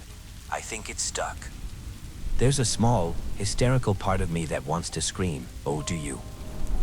But I keep that part hushed as I raise my eyes to the ceiling. What are the odds we can bust the panels open and climb back up? Judging by how long it took to descend, that'd be a long climb. And I'm not confident we'd be able to pry the doors open on the upper floor if this place doesn't want us to. The cops could probably force them open if they knew we were in here, but... I try to message Emma. The Wi-Fi doesn't work down here. Show Lucas my phone. He frowns and checks his own phone, but it's no better. Shouldn't there be a stairwell somewhere? He wonders. Yeah, I say reluctantly, recalling the blueprints in my mind. There's a hidden stairwell up to the basement if we go through the door there. But it's at the end of that pitch-black corridor, through Roderick's ritual room. I eyeball Lucas and say, $10 one of us gets sacrificed. Come on then. Lucas steps into the corridor. When I don't immediately follow, he taunts, need me to hold your hand? Oh, would you? That'd be great. I actually go for it. He pulls his hand back. Bro, don't offer if you don't mean it. Much as I'd definitely rather wait in the elevator, Emma would kill me if I did. So, mutually assured doom it is. Jack. I flick through my notes for anything that might tell me what we might meet in there, even though I know there's nothing in Roderick's manuscript. I skim my early notes from the first couple of days when I barely knew anything, and freeze, heart-stopping. Jack, whatever you do, don't use the elevator. There's something in the SUB basement. Lolita calls him the custodian. Says he doesn't like the light, so he only works the night shift. If you do wind up in the elevator, do not leave. I swivel my head to peer back. Behind us, the elevator remains open, the pitiful overhead lights showing the path back to safety. A couple steps ahead of me, Lucas shines his phone light on the door and reads, Custodian's Closet. No. I lunge and catch his wrist. Don't open it. We both turn at the same moment as the elevator doors close, and it departs with a janky clang. No. Lucas tells me to take a chill pill and yanks his wrist free and knocks on the door while I'm mourning our imminent deaths. The door says, Custodian's Closet, in Lucas's eyes, but that's not what I see. What I see is a series of strange symbols that swim before my watery gaze. And now that horrific sensation returns, like insects marching all along my skin, buzzing from the base of my skull and causing every hair to stand upright as if I've been electrocuted. I barely hear Lucas's sigh as he says we might as well try the elevator again since it's working now. And then we both hear it, creaking as the elevator, once again, comes down, the lights of the hallway overhead flickering. A soft ding as the doors slide open. The light closest to the elevator flickers out, plunging the end of the corridor in blackness. But just for an instant, before it is extinguished, I glimpse a figure emerging from the doors. Something too tall to be human, elongated and stretched like taffy as it emerges, and the buzzing in my mind gets louder. The heck, whispers Lucas, the light flickering. Then again, the second light is gone. We cannot see any figure at all now. But there's only one light remaining between us and the pitch dark that extends seemingly forever. Whatever that thing is, it's not like Gerard or any of the corpses. It is not even remotely human. There's nowhere to flee but into the custodian's closet. I ran the door open, dragging Lucas with me, barking, hurry. As we squeeze through, the last light in the hall flickers out behind us, plunging the corridor in perfect pitch. I slam the door, leaning my back against it, and we aim our lights around the ritual room. Lucas inhales sharply. There are no illusions here. He sees what I see, symbols carved into the ceiling and walls, inscribed with a script that seems to be forever flickering and changing under our beams. It's no familiar language, and something about those squiggles is obscene, burning into our eyes and yet impossible to look away from. There's also the smell, a stink of old blood and musty death. His shoes scuff the concrete floor as he shuffles onto a matted and stained rug, muttering, "What the hell?" In the center of the room sits a marble table. Skulls and remains from all manner of humans and animals decorate the shelves, some knitted into strange figures hanging from the ceiling. And if it weren't clear enough what all this is for, a thin volume inscribed with notes and symbols sits open on the table describing a ritual. "The hell kind of place is this?" Lucas whispers, picking up a skull. "It's something to barricade the door." I'm still holding it shut. Lucas obliges, grabbing a bookcase and hauling it over with impressive ease. But even as he blockades the door, the hairs on my neck stand on end again. "Run!" shrieks my lizard brain. I whirl, and my beam catches on something. Something like I've ever seen. Like shadow, like hollowed skin. Stretched. Indescribable. I don't know why I thought it looked like a figure.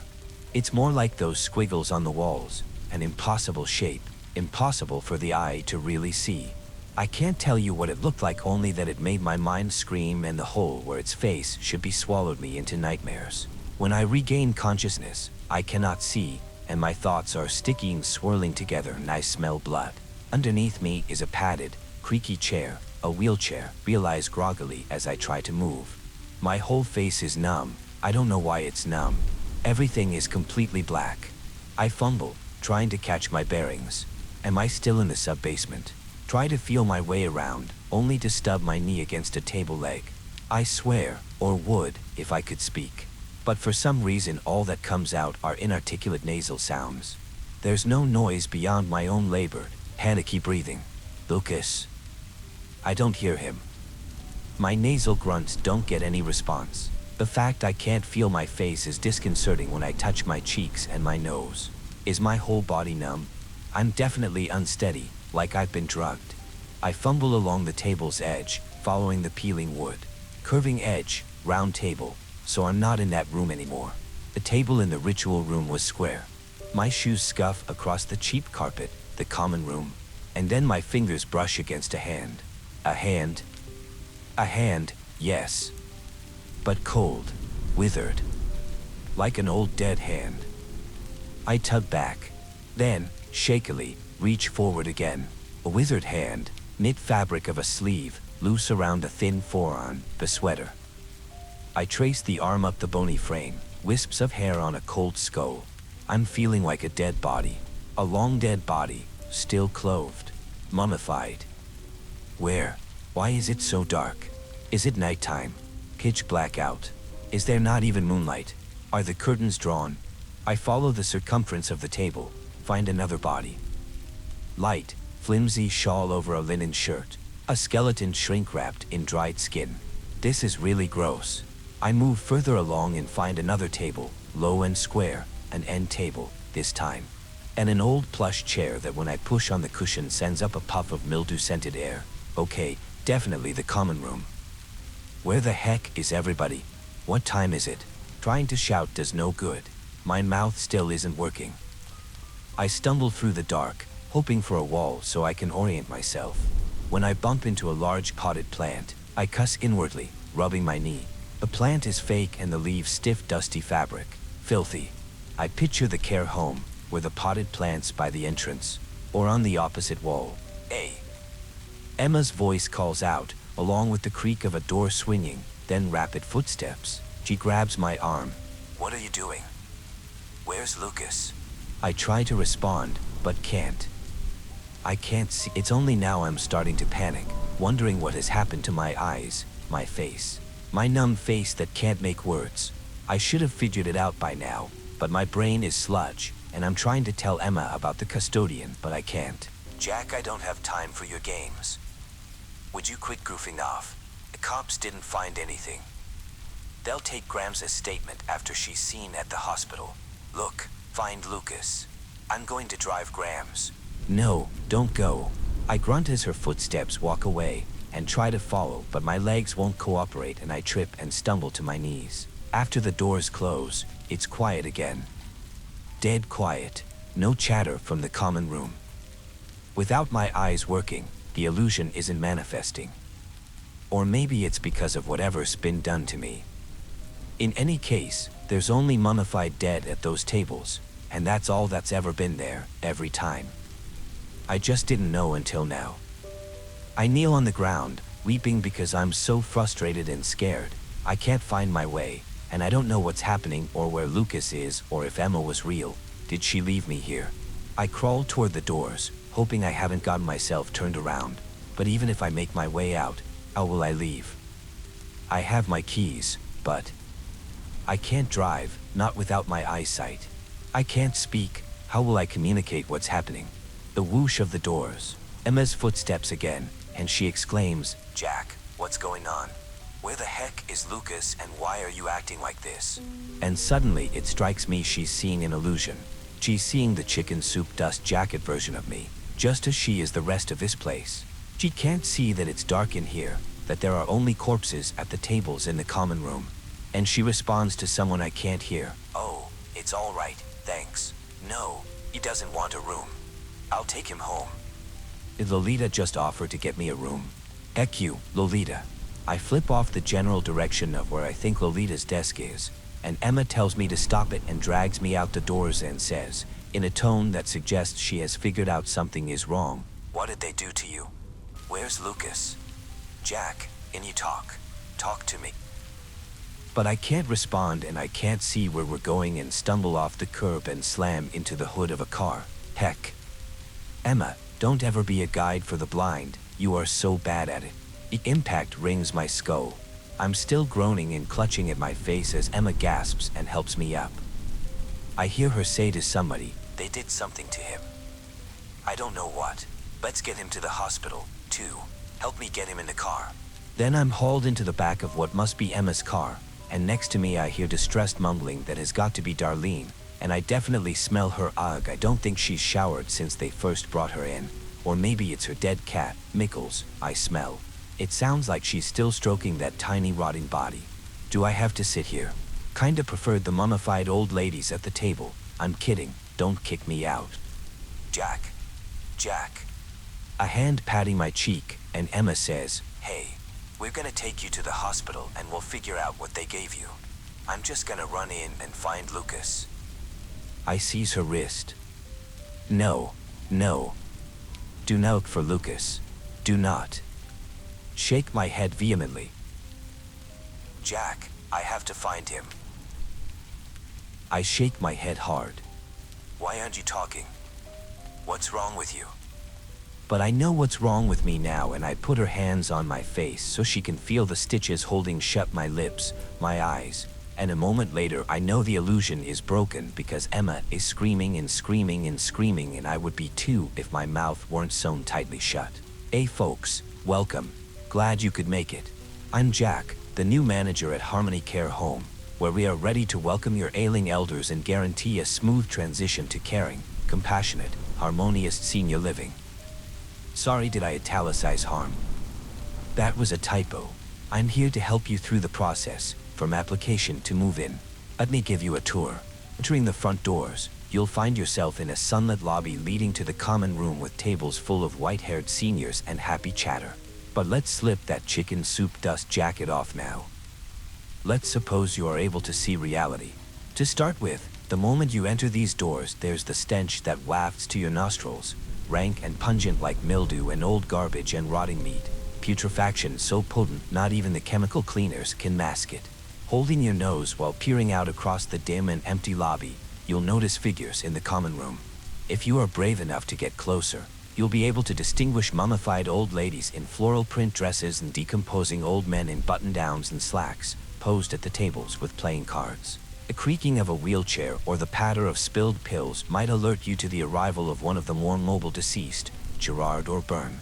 I'll admit, I ran screaming the first few times the living dead approached me. But engaging with the recently departed is actually part of my managerial duties, so these days I stick around for a game of Go Fish. After all, I wouldn't want to get fired. I really wouldn't want to get fired. Incidentally, our numbers are at historic lows, meaning I've got quite the quota to fill. And I'd been told if I don't fill it with somebody soon, then that somebody's gonna be me. So tell all your friends. I am so looking forward to welcoming you on your visit. But wait for a second, Jack. When did you become the manager of Harmony Care Home? Aren't you supposed to be working on a plan to shut down that evil place? I'm in the middle of said plan right now, obviously. That's why I'm the manager. And as you can tell from my not-so-secret messages about being trapped in room 313, it's all going great. But yes, let's talk about the plan. Part 1, become the manager. Part 2, sneak into the sub-basement and undo the ritual that opened the care home to the other side. Part 2 is obviously the more problematic part. Now that I'm working here as a manager, I am realizing that the only way I'd ever succeed in this mission is if I had the personality of somebody brave. Or maybe somebody who likes Saw movies. Perhaps if I were the type of guy who reads a Stephen King story and says to himself, you know what would be great? If the children of the corn were real, I could babysit them. I bet a Jack who said that would do great at this mission. But since my favorite color is yellow, my favorite food is chicken, and I have a debilitating medical condition that prevents me from descending stairs because I am spineless, I am not well suited. And speaking of spines, please don't let me return as one of those living dead. If I die here, cremate me. Lord knows I've burned it. I'd show myself out, but as you all know, I'm stuck. Right, so, how did I wind up here, room 313? Let's hop back in time now to the moment I'm attempting to carry out my actual mission. The moment I make my shaky way down the basement stairs in pitch blackness and everything goes wrong. Boom. Also, the lights down here don't work because apparently the bulbs have never been replaced. So I'm navigating by flashlight as I tiptoe, cursing the debris that crunches under my shoes, making a silent descent impossible. And I want to be silent because I need to listen. At the last step before the bottom, I pause, and I do hear something. A soft shuffle somewhere down the... When I shift my flashlight's shaky beam, my heart slams like a sledgehammer into my ribs because the light catches bare skin. There is an old man down here in the basement, completely and unsettlingly naked. His name is Ronnie, room 224. From his shaking and mumbling, it's clear he is alive, and not one of the living dead. One of the handful of living residents whom the care home feeds on until their minds and bodies decay. Behind him, he has left a trail of bloody footprints, fresh red glistening under my light, probably from walking over the broken glass strewn on the floor. He's so far gone I doubt he'll make it much longer, but I can't leave him here in the basement, especially overnight, so I call, "Hey Ronnie, nice birthday suit. Come on, let's get you back upstairs." Ronnie is shivering. His teeth chatter as he rotates his head to look at me. His eyes are sunken and red, cheeks withered and spittle flecking his mouth. He says, "It's coming for you, it's coming for you, it's coming for you," and he raises a trembling finger and points at me. Okay, very unsettling. "Come on, Ronnie, coming," he says, still shivering as he takes a step toward me as if to follow me. But then the slap of his feet on the ground stops. I turn back, and he is shaking harder. "Coming," he repeats. And then he goes still. The shaking stops. "Here," he growls. That's it. That's all the warning I get before he lunges. I scream, leaping over a wheelchair in the hall, bouncing off the wall, and tipping the chair over behind me so that Ronnie topples over it and spills face first to the floor. I rush back up the stairs and slam the door. And yeah, I probably shouldn't leave an old man who is still alive down there wandering around on broken glass with his bare soles, leaving bloody footprints all over the place. But also, rip Ronnie. But now let's pause a moment to backtrack because I realize where I left off in the previous post. My eyes were stitched up, and I just met the custodian. And though we got Emma's grandmother Darlene out, the care home took her friend, Lucas. So let's talk about what happened that day. I can't exactly remember much of the aftermath. The notes I took are in my previous post, but beyond that, all I've really got to go on are some sparse notes jotted by Emma, plus a single video she took in the car en route to the hospital with me, Darlene, and Aaron. Video: a disheveled old woman in a filthy sweater clutches the putrid remains of a cat while rocking and babbling. "Darlene, take me back, take me back." Camera wobbles, and Emma's voice narrates over the rumbling of the car engine. Emma, hope Grams recovers, but we don't know if the effects are permanent.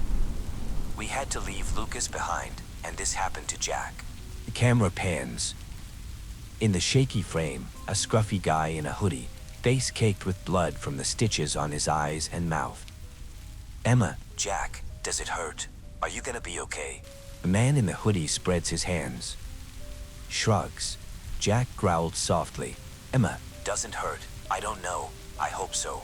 The man makes a finger gun gesture. You got it. Watching this clip, it's impossible to tell if Video Jack's jokey behavior is because he is less horrified than everyone else since he cannot see his own face, or if he's just pretending. But I have a second video on my phone that I took later and never showed Emma. In this second clip, I'm in a hospital after the stitches have been removed, and I'm touching the skin beneath my eyes, whispering in a panicky voice, "Thank heck," presumably because I can still see. And the Jack in this video is not turning his mangled face into jokes. His eyes are wide in fear and the camera is shaking and he's right at the brink of tears. And that's the Jack who has written every post for you, barricaded in room 313 while trying to sneak out secret messages. I'm telling you this so you understand. This video recap is all you're gonna get of the elusive thing called honesty. I lie. I lie a lot. It's a coping mechanism and a survival mechanism, and I'm doing it more in this post than ever before. So, we reported Lucas missing to the authorities, but of course, the cops never followed up on their investigation into the care home.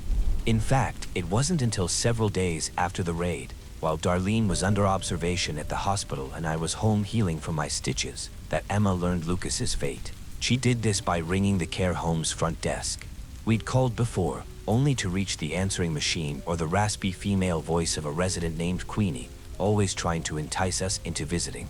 But this time a male voice on the other end politely said, "Harmony Care Home, how may we serve you today?" "Lucas." Emma gasped. There was a pause, and the line went dead.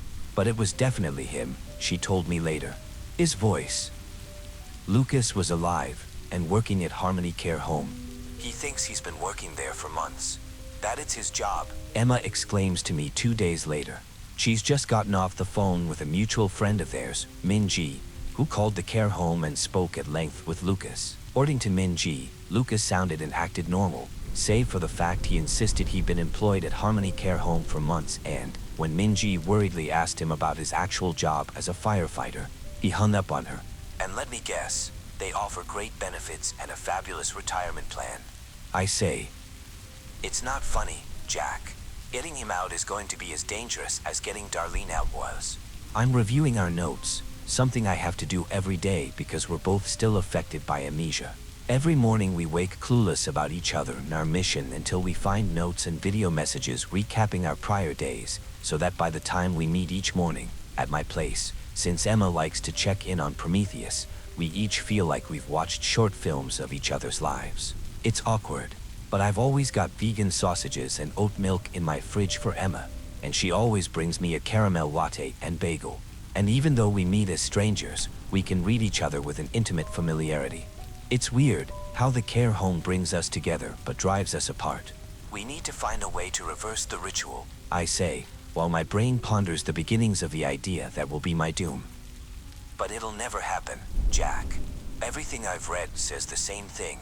To invite or uninvite the entity, we need to know its name, or the name Roderick used for it, and he didn't write it down. She slaps a hand on the stack of papers, letters, books, and various research materials scattered over the table. She's right that we've been through Roderick's writings, even a collection of short stories he penned that I suspect is a fictionalized account of his actual experiments. We've scoured everything down to his postcards, and nothing about the custodian by that or any other name. But there is one place we haven't searched. If we play our cards right, we can use Lucas where he is. I look up at Emma. He can search the care home. Oh my God, do you hear yourself? Lucas will be safe, at least for a while. How do you know that? Because the care home needs him. I pulled up our spreadsheet on the care home's visitors, residents, and staff. Harmony Care Home's current situation is actually pretty precarious because the previous nurse, Indra Jones, retired after she saw through the illusions. Her manager, a woman named Felicia Singh, stayed late one evening and had a run-in with the custodian. This means Harmony Care lost both its manager and its only on-staff nurse at the same time, leaving no one to maintain its operations. Lolita is there, of course, but she can't answer the phones or work the computer. We discovered when her voice didn't show up in recordings that she's part of the illusion. And while the care home may be supernatural, it operates in the physical world and requires living people to manage those operations. The number of residents has been dwindling. Currently they are down to 5. And since the average length of stay between check-in and check-out, well, there's no check-out, but you get the idea, is 6 weeks, and several residents are near the end of that. They're in a serious crisis. Simply put, Lolita cannot afford to harm Lucas. She needs him to be the face of Harmony Care Home until she builds recruitment back up. We'll never have a better opportunity to find the name, I tell Emma. So she agrees, but it's futile. Not because Lucas refuses to help. He genuinely tries, once we get him on the phone and congratulate him on his new job. No, the problem is, he's stuck in the illusion. On the phone with Emma, he shares gossip about the dead residents. He even shouts, apologizing for the racket behind him. It's bingo night and everyone's yelling, while Emma and I hear only dead silence beyond his own voice. He sees only the dust jacket. No, we need someone who can break the illusion, who knows exactly what to search for, and who has enough prior paranormal experience to identify when they found it. In short, it has to be me. After shutting Ronnie in the basement stairwell, I have only one other means of reaching the ritual room, the elevator. I've searched everywhere else in the care home over the past few days, including Roderick's office, which is now the manager's suite, and no trace of the name. Based on Roderick's notes, it is most likely to be among the symbols and scripts on the walls and ceiling in the ritual room. But if I enter that elevator, I'll have no means of escape should I encounter the custodian on the way down. From somewhere below, Ronnie wails, sparking an idea. The night shift at Harmony Care Home is stark, lonely, and silent. There is no illusion. The dust jacket comes off, and Lolita and her cohort of undead nurses cease operations. All residents and staff return to their rooms to sequester for the night. Sometime after dark, the custodian appears. Any living being encountering the custodian at this time will be cleaned up, the body drained of life essence or converted into a dead puppet for Lolita to control when she reappears with the illusion the next day. Shuffling around the basement corridor, Ronnie is still living, the perfect unfortunate bait for the custodian while I take the elevator down to the ritual room. But I'll need to get the timing right. I switch on 3 of the lights, near the reception desk, in the common room, and near the basement stairwell, and then I conceal myself behind a chair in the shadowed corner of the lobby. The swish of the elevator doors. I strain my eyes. In the dim, I see only a tall shape, a sort of rippling figure, almost like a person distorted through a filter and stretched floor to ceiling. There's a tingle like spiders on my skin, and then the light in the reception area flickers out, plunging the lobby into the pitch. About 30 seconds later, the light in the common room goes out. And then, finally, the light nearest the basement stairwell. As the entire main floor plunges into darkness, I scuttle soundlessly to the elevator bay, where the doors are still open. Press the button for the sub-basement, and with a shudder, the janky old doors close, and the elevator creaks and descends. Down, down. Somewhere, Ronnie screams. I hurry to the door of the ritual room, push it open. "Hi, Jack." Lolita grins at me, blue eyes bright and glowing. I've never seen her at night before, and she casts an eerie illumination. Even as she greets me, something spider-like shimmies across the ceiling, and another figure lunges from the floor. Kendra Jones and another nurse. They grab me and drag me to the table, slamming me to the center amid all the arcane symbols and writing. Lolita leans her chin on her hand as they strap me down. "I really thought catching you would be more of a challenge, but you're so predictable." Then my flesh begins to crawl as if riddled with millions of spiders, and a buzzing like electricity sets all my hairs on end. "He's coming for you," she croons. "Welcome to Harmony Care Home as a resident, Jack. I hope you enjoy your stay in room 313. I don't remember much after that. I only remember looking up at the ceiling, at the name etched there that wriggled in my brain and crawled like static in my skull. And then I was looking into the custodian's face. that hole to some other place where its face should be, and fearing I would forget myself. There's one memory, in particular I tried to hold on to as the static in my mind got louder and louder. One memory I clung to as if I could just keep that one. Maybe I could get through this without entirely losing myself. It's the last evening at my apartment. The night before I'll be going in to replace Lucas, and Emma and I go over the plan, one final time. She's gotten some pad thai and stir-fried veggies for us to share with beer. It has all the solemnity of a Last Supper. "How are you feeling?" she asks. "Great," I say, and take a drink. "Are you scared?" "Nope." "Yes, shitless." Her brow wrinkles. She shakes her head, sets her hands on the table and says, "We can't do this." Not again, I think, and say, "What are you talking about? We've been over this again and again. It's a good plan. And even if it's not, it's our only plan." Ma insists, "It should be me." Yeah, agreed. But it can't be, so. How can you just be okay with this? I sigh and set my beer down. Look, best case scenario, we save Lucas, I embezzle some of that money they're sitting on, you have all your people back, and we shut down Harmony Care Home for good. Worst case, I die, but you'll still have all your people back. You won't even have to remember me, because once the amnesia kicks in, I'll just be that guy that scammed your grandma. What are you so worried about? This seems a sensible argument. I have just explained how she has nothing to lose, but Emma gets so mad at me. She balls up her napkin and bursts, "You're so stupid, Jack. Even with all your clever plans, you're so stupid." Then she snatches up her keys and storms out. Doesn't pick up her phone, it goes straight to voicemail. She finally returns several hours later, bangs the door open and tosses her keys on the side table and announces, "Jack, I need you to be real with me for 2 minutes."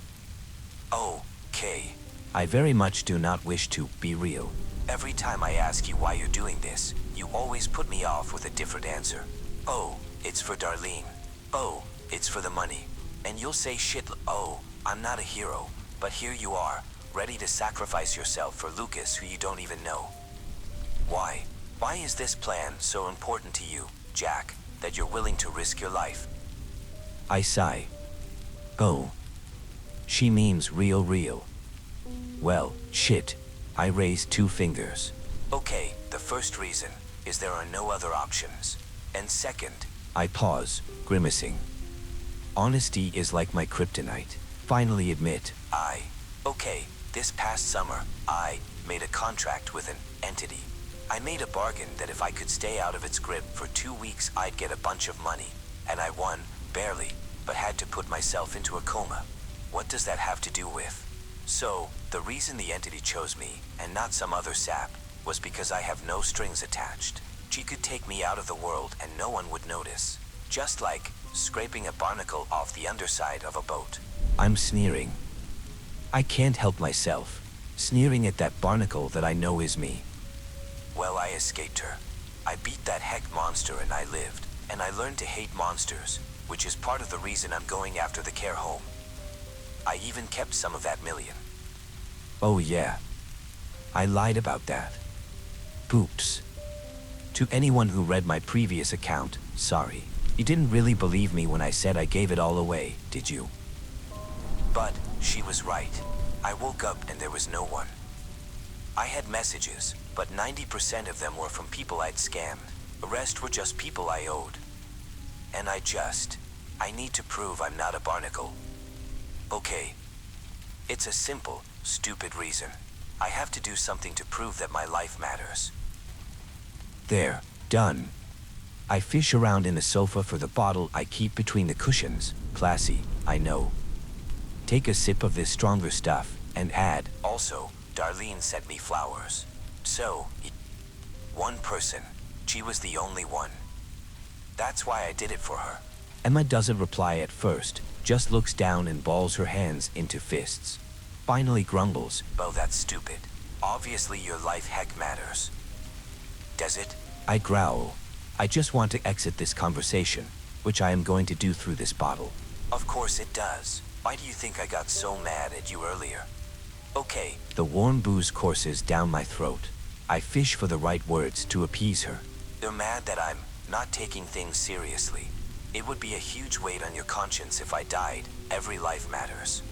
Oh my God, Jack, you're so freaking dense. And I just look at her, trying to figure out why she keeps blowing up at me. Why does she continue to be mad? Seeing my clueless stare, she throws her hands up and then leans over and kisses me. It happens so fast, and I blink, shocked at the warmth of her lips on mine. She pulls back to look at me and see if I get it now, and I just say, oh. Yeah, I'm an idiot. And then I take her into my arms, and everything ignites. Suddenly this evening just got so much better.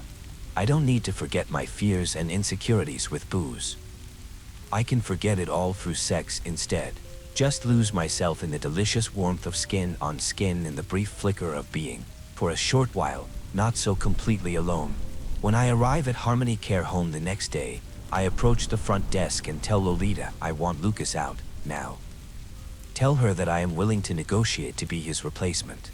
I've got years more management experience. I've even whipped up a fake resume. And more importantly, I'm the one Lolita really wants. The thorn in her side she wants to punish and make into her puppet. And we both know it. She taps a pen to her mouth. I dunno, Jack. There's etiquette around this kind of thing. And the one who laid claim to you has first dibs. Not anymore. My voice is cold, and I'm not faking my anger as I growl. I won her game. That contract is over. I am free to make my own choices. I gesture to the building around us, and I choose Harmony Care Home. She sucks thoughtfully on the tip of her pen, and then smiles at me. Done. Just remember, once you sign, you're mine. I'm reaching for the pen to sign the contract, but hesitate when she adds, forever. I glance toward the decomposing husks in the common room. Felt the presence of Gerard and Byrne, their corpses shuffling around. But it's too late to back out now. I sign. So here we are, folks. You're all caught up with present-day Jack, who has written all of these posts from his laptop in room 313. Sorry if the chronology's a little hazy. I've been relying on my past notes and videos, and it's hard remembering, you know, almost as if all this stuff happened to someone else. Someone else in a dream. A very long ago dream. Now, it's all so hazy. I probably would have lost motivation to finish this post if Lolita hadn't kept telling me it's fine to keep writing. That my friends outside might want to know how I'm doing. Well, I am doing great. Every day I play bingo with the other residents. My best friends are Gerard and Byrne and Ronnie, and yeah, I know they're dead. But I just go with it, let the illusion wash over me. Forget about reality and sit around the table in the common room and play cards with everyone. As long as I stay in the illusion, things are pretty good. In 1963, a beautiful young blonde stepped into the office of Roderick Crane. Roderick was handsome, intelligent, and mesmerizing, and the young Lolita Carmichael fell deeply under his sway. Whether she had sadistic tendencies before then is a mystery, but what is certain is that by the time Roderick founded Harmony Care Home in 1969, renovating the original building and adding the sub-basement with its special room, Lolita was wholly devoted to his bloody rituals. Residents often reported hearing shrieks overnight, and in the morning, the deceased would be shipped out in body bags for cremation. Some residents reported being brought downstairs, having hot wax dripped onto their skin or strange words chanted over them in a pitch-dark room. These allegations were dismissed as signs of the patient's dementia, but the allegations persisted, and after one resident was found with maggots dripping out of open wounds, and another fled into the night to die of hypothermia, a flurry of media attention put the care home in the national spotlight. The ensuing outcry brought Harmony Care Home to the brink of closure. Then on August 16, 1981, the fire began that would ultimately claim over a dozen lives and permanently shutter its doors. Whether Roderick truly intended to use the blaze as a means to complete the ritual, or whether he merely intended to collect on the insurance is unclear, but what is clear is that Lolita was by now a liability to Roderick. He escaped alone, leaving the building to burn with his former assistant inside, though strangely, the fire abated of its own accord shortly after he left, causing mostly cosmetic damage to the building, save for the destroyed south wing. Harmony Care Home sat abandoned for decades. Until 2003, when a woman named Queenie Smith arrived to inspect the property for redevelopment. After discovering a beautiful but comatose blonde with a broken neck in the basement, Queenie fell under the care home's spell, becoming a nurse to the young woman. Soon after that, Queenie vanished, her identity and assets taken over by the sleeping blonde in room 333, who by this time was recruiting more staff and residents. The rest, as they say, is history. As for the future, Harmony Care Home has been slowly accumulating funds, with a plan for total renovation and a grand reopening to attract an influx of new residents. But the care home was hit hard by the sudden consecutive losses of its head nurse and manager. And it was around this time that a conman came along. The truth is, becoming a resident was always the plan. There was just no way I was gonna get into that ritual room and see that name carved on the ceiling without being converted. But I had to make it look like I was trying, even if I was mostly just trying not to crap my pants. Can't tell you how genuinely terrifying all that creeping around in the dark was. I wasn't lying about that. Obviously, I avoided mentioning Lolita's history before this post. I investigated her right at the outset, but it was imperative she think I dismissed her, so I tried to keep her relegated to the role of creepy ghost secretary. Also, there's one very important thing I neglected to tell you at all. It happened when Lucas and I first encountered the custodian in the ritual room. Remember I mentioned a book on the table? What I didn't mention to you is that I actually tore most of the pages from that book, hid them and brought them out with me. Those moments down in that dim corridor with the lights flickering off were truly the most terrifying I've ever experienced. But if it hadn't been for Lucas's fuck up with the elevator, we'd never have stumbled across the book, and it was in the pages of the book that the seeds of this whole plan started, so I would be remiss not to mention it. Also, I did not come up with the plan solely on my own. I had input from Emma, Aaron, Melanie, Minji, Jose, and others. Wow, Jack. That's a lot of names. Yep. I haven't mentioned them before because, well, it was safer not to. But now let's talk about Emma, Aaron, Lucas, Darlene, everybody else, and what they've all been up to while I was in room 313. In the beginning of her hospitalization, Darlene begged to be returned to Harmony Care Home and clung to the corpse of her dead cat, Mickles, only releasing him after a violent fit. But after several days, she underwent a dramatic physical and mental recovery, shedding years until she seemed less an octogenarian with dementia, and more a slightly confused 60-year-old. Upon her discharge, she had mostly returned to her old self, and seemed to believe she had stayed at Harmony Care to recover from an illness. She expressed a desire to return someday in her sunset years, but for the time being seemed happy in her daily life, and was especially overjoyed to be greeted by Prometheus, waiting for her at home. Yep, Emma took him back. Can't believe how much I missed the big fluff bowl. Thanks for all the fishy kisses, buddy. Lucas actually had a harder time reconciling his memories of Harmony Care Home with reality, since he was shocked to find he'd essentially been a missing person while working his new job.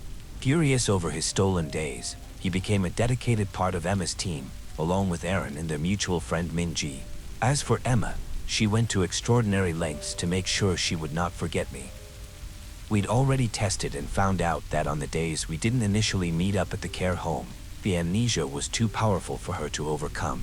The only way for her to fight its effects after I'd gone was by making sure she always came and touched the peeling sign. Touch made the illusion fall away, so that she could see the black grime streaking its surface. Only then would she review our notes and videos and actually believe them. For the duration of my time in room 313, Emma lived in a B&B nearby so that she would not miss a day of touching the sign. Then around 10 each morning, after she'd gotten her own memories in order, she'd message the others, and they'd meet up to resume her main project, reaching out to families. You see, breaking the amnesia is difficult, but not impossible, especially when some of these family members already had niggling doubts about the fates of their loved ones. Emma's tireless efforts allowed her to slowly make inroads with about a dozen people out of the hundreds who'd recently lost relatives. She also reached out to various agencies, sending the evidence she had gathered of incongruities that didn't add up, suggestive of paranormal activity. Trying, in all these little ways, to bring a spotlight to the care home.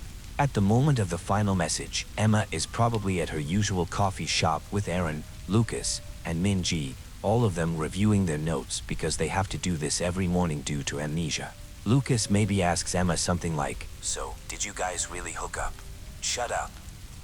"No." "Maybe." "I don't remember." Like, I actually do remember him. says Lucas, because I remember working there, and I know they're false memories or whatever. But he was a visitor, and we went down the elevator, and he tried holding my hand the whole time. Emma snorts and smirks, shakes her head over her oat milk latte. She actually does know we hooked up, because she has a video message she made for herself about it. But she doesn't share that with the group because of how strange it makes her feel. She's also wearing my hoodie, the same one I've got on in the video with my face stitched up. And maybe the feel of it, or the scent of it, helps her remember me a little bit. But mostly she is driven by her memories of what the care home did to Grams, because of what she recalls when she touches the peeling sign each morning. She remembers meeting with me in the parking lot, and the book with the chicken soup dust jacket. She has the book now. And then she remembers seeing Grams holding the dead cat, the dust jacket coming off.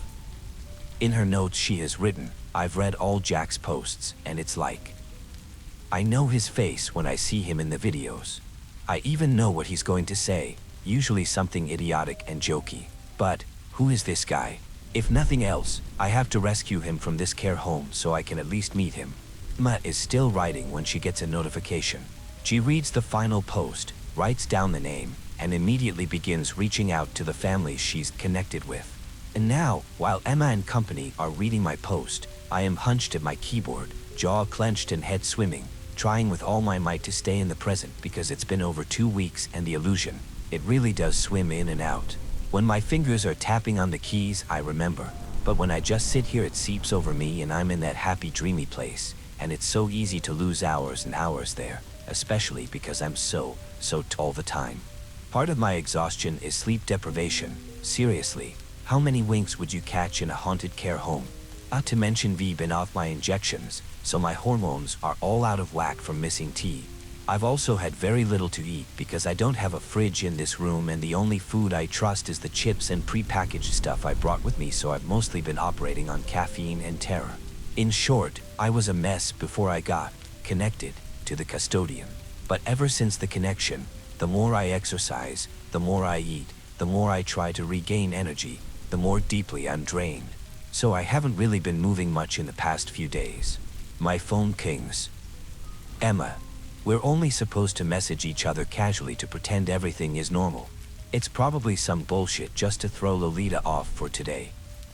I open it so I can craft a reply. Emma, Minji found out we hooked up and keeps joking about me having babies. We use protection, right? I just stare for total disbelief. And then I laughs hard, I almost cry. Me, Emma, read your notes again, babe. You can't have my babies no matter how much you want to. Emma, I never said I wanted to. What are you talking about? It was a question. Me, I'm trans. If I got you pregnant, that would be some immaculate conception miracle. Emma, oh. Okay. Me, you really don't remember me, do you? My heart is hammering my ribs like it's going to shatter them, panic rising, because if she's forgotten me, has she forgotten the plan? Am I going to be trapped here? Will I have to escape on my own? Ow. And suddenly I cannot breathe, cannot think, cannot process anything as my vision closes in until there are only those 3 dots, blinking across the screen, my breath held, my life suspended there. The dots vanish. Emma doesn't respond. The air leaves my body in a whoosh. I don't remember sinking to the floor, but the next thing I'm sensible of is that I'm leaning against the wall below the window, angling my head to see the blue sky and hear birds chirping, and some part of me knows that it's November, and the forecast is cloudy, and I shouldn't hear birdsong. But I close my eyes and listen anyway, and pretend I feel the sunshine, and I just sink back into the illusion because there is nowhere left for me to go. Meanwhile, Emma, Lucas, Aaron, and Minji arrive at the care home, converging with family members of residents whom Emma contacted. It is the most visitors that have ever gathered at one time since the care home's closure 4 decades ago. After some brief discussion and after everyone has touched the sign and the peeling paint, Gemma Rivera, the sister of Ronnie, leads the family members into the lobby to demand to visit their loved ones. Emma, Lucas, and Aaron, meanwhile, sneak across the grounds to the damaged south wing and fling Molotovs and smoke bombs, while Minji drives into cellular range and calls the fire department. Before long, flames roar out the broken windows of the south wing. Sirens wail. I am so immersed in the dream of birdsong and sunshine that I almost don't hear the sirens. It's like being high, an intoxicating blend of euphoria and despair because I don't want to wake up back to reality. But as the sirens grow louder, part of my brain whispers, "Hey, Jack. Get up. The plan. Move." And despite the exhaustion, my muscles tense, limbs dragging me upwards and to the door. Oh God. My legs feel so atrophied. I didn't realize how bad it was until now, with my muscles wobbling like jelly beneath me. I'm not sure if I can even make it to the ritual room. Come on, Jack, you used to do parkour, you can handle stairs. I'm stunned at how much smoke is in the hall. Feeling my way down the corridor, I pause twice to catch my breath. By the time I make it to the lobby, firefighters and family members are arguing with Lolita and the dead nurses about evacuating. I can't really hear what's going on. There's a lot of confusion in the cacophony of voices. Avoiding the crowd, I duck around the hallway and down to the basement stairs. Open the door and plunge in. Pitch black. Forgot about the pitch black. Normally my inner monologue would supply me with a little humor to help me through the scary bits, but it's just a series of heck me's over and over again, mixed with some say goodbye Jacks. I'm too ill and exhausted for levity. In the pitch dark basement, it's always possible to meet the custodian. I scurry as fast as I can to the hidden door to the stairwell that leads down to the ritual room. I have just passed through the door when shuffle is behind me, and I slam the door shut and quickly descend the final staircase down to the ritual room. This staircase is long, seemingly stretching forever, and there are no railings. I cling to the walls, desperately praying I don't stumble. It would be easy to break my neck, and a dumb way to die after all I've been through. And then I am in the ritual room. I flick on the light switch, and a single golden orb illuminates the table, casting the wood, the rug, and the symbols in stark relief while leaving the rest of the room shuttered in darkness. I lurch forward, fumble in my pockets for the pages on which I've made notes of the incantation and the name. Something clatters behind me. I turn my head, squint into the darkness at a shape shuffling just outside of the light. Ronnie. He's followed me down the staircase. I am just about to retreat when cold fingers seize my wrist. Another hand grabs my other arm. Even if I had the strength to thrash and fight, the grip of the dead is vice-like, and their rotting odor chokes me. I'm dragged away from the table and into the center of the room. Byrne, Gerard, Kendra, and other living dead are all around me. An ambush.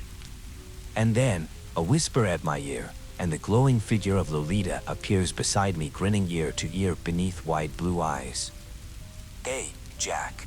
The first time I visited Queenie in room 333, I had no idea who she was, only that she was among the oldest at the care home. A bedridden, rumpled old lady who seemed to be always sleeping. Unlike most residents, who lasted only a few weeks to a few months, she'd lived here for years. I had a better idea of her identity the next time I met her, when I entered in the role of manager to fix the phone in her room. I approached her bedside to tell her the phone was fixed and squeezed her withered hand. Her skin felt smooth. Yum. For a fraction of a second, the illusion broke, and she was a beautiful and ageless blonde, eyes closed in endless dreaming. Then I released her hand and the wrinkles returned. The old woman appeared to scowl at me. I smiled as if I hadn't noticed a thing and said, "Phone's working.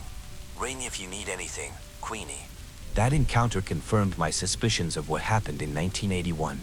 Lolita is Queenie, and beneath the illusion, she hasn't aged a day. My guess is Roderick broke her neck on that fateful night, intending her to die, but she did not die. Instead, she achieved something Roderick continually failed. She completed the ritual and summoned something from the other side. You see, Roderick spent so much time sacrificing others, like a man killing one turkey, then a dozen, to make a bigger feast. But they were not truly a sacrifice, because they meant nothing to him. But the pain and anguish and misery Lolita experienced as she lay dying of a broken neck was not another person's, but her own. Her suffering as she offered herself was real, and the custodian answered her. It gave her immortal life while locking her ageless body in a coma. From within this accursed sleep, she could dream herself back into her perfect youth, dream the care home into whatever reality she wished, and draw others into that dream. She could control the dead, moving them like puppets, and seeing through their eyes, and after I was converted, through mine, and thus spy on everyone in her domain. If the custodian is the care home's paranormal beating heart, Lolita is the brain. And she can continue living this way forever, so long as she keeps the custodian fed. The living dead drag me to my knees like a prisoner before a queen. Oh, Jack, what a complete idiot you are. Lolita claps her hands girlishly. With your cute little plan and all your secret messages, did you really think I wouldn't notice? I mean, I kind of thought you'd be distracted, to be honest. I mumble. Ghoulies, I knew you'd make one last big try, but where are your friends? She pouts. Poor Jack, did they forget about you? They're coming with the feds. Emma's been sending out her notes on this place. You're on the map, Lolita. You're gonna get shut down, this time for good. Oh, come on now, these last-ditch lies are pretty pathetic. But then, she stops. Her blue eyes widen. What? She blinks. Hey, I say to Lolita. This part's important. Secret messages. Are you sure you read them correctly? She demands, staring off at something I can't see. What are you doing here? Guessing you didn't read them that correctly then. You must have missed the secret ones. There were the bold and capped secret ones, but then there were the secret ones with the typos, but you have to count 3 words after. Shut up, you brainless babbling idiot. She screams at me. The dead hands gripping my arms fling me into a bookshelf, knocking old volumes off it that topple around me. My head rings from the impact. I'm trying to push myself up when one of the dead grabs me again and slams me down on the table. Ow. But I still find it in me to snicker as she screams at me, Jack, you little shit. And this is why prior I had to pretend Lolita wasn't important enough to factor into my considerations. I wanted her to think I was dead set on the ritual, and that she should bring all her puppets down here to meet me and stop me. Except I was never going to take out the custodian. If I've learned anything from previous paranormal encounters, it's not to mess with any sort of entity. But unlike the custodian, Lolita is human, with human faults and foibles. She got used by Roderick when he had her light the fire and then all but murdered her. And if Roderick could trick her, I could, too. She thought I was here to play the hero. I already said Jack here isn't the hero in any universe. While Lolita and her puppets are ambushing me, Emma, Lucas, and Aaron are nowhere near. No, they don't even enter the building, where they might be seen by one of Lolita's puppets. Instead, they sneak around outside, keeping well away from view and dressed in firefighter clothes so that they won't arouse any suspicion should someone glance out the windows. Lucas, a trained firefighter, helps them set the long ladder to the window of room 333. And then Lucas ascends first, followed by Aaron and lastly, Emma, all 3 armed with fire axes or machetes. On shattering the window and climbing in, Lucas finds himself face to face with a bedridden old woman. What? Says startled old woman. What are you doing here? I think we got the wrong room, guys. Lucas calls down. Bring her down. It's the right room, shrills Emma. Lucas obediently reaches for the old woman, only to swear when a cold hand seizes him from behind and drags him backward. Lucas, shrieks Emma. Aaron climbs faster, scrambling into the room just in time to see an impossible sight, an old man throttling Lucas. Lolita kept one of her dead residents with her. My gamble apparently didn't succeed in luring all of her living dead down into the basement. Aaron rushes forward, football tackling the old man only to scream when, upon his contact with the corpse, he breaks the illusion and finds himself face to face with Jacob Mortimer, maggots wriggling in rotting eyes and teeth falling from his gaping mouth. Jesus heck Christ. Aaron skitters away on his backside while Lucas coughs and chokes, struggling to sit up. The dead man lunges for them. I'll kill you. Lolita shrieks. I roll off the table and duck behind it, but then the corpse of Kendra Jones lifts that whole heavy thing right up. Oh, shit. I try to crawl back, but there's nowhere to go. She brings the solid oak table down on top of me. Heck. Swings his machete as Jacob Mortimer lunges with almost inhuman speed. Emma climbs into the window just as the dead man takes the machete in the arm, but then grabs Aaron's face. Shrieking, Emma leaps on Jacob Mortimer's back, only to be shrugged off effortlessly. But Lucas is up now, axe in hand. The dead man staggers as Lucas drives the axe into his skull, and he releases Aaron, turning to face Lucas, who backs away. Where the heck is the old woman? Yells Emma. She disappeared. calls Aaron as he snatches up his machete again, lunging once more at the dead man. While Lucas and Aaron circle the dead man, Emma looks frantically around the room. He knows the dead man will eventually kill them, knows from my story about the murdered cop that these living dead are far stronger than they look, and more are most definitely on their way up from the basement by now. She must act fast. But where is Lolita? How is it possible she disappeared? Before climbing into the room, Emma saw Lucas reaching down toward that bed beside the window. And then suddenly Emma understands. Unlike me, Emma cannot see through the illusion, but she doesn't have to.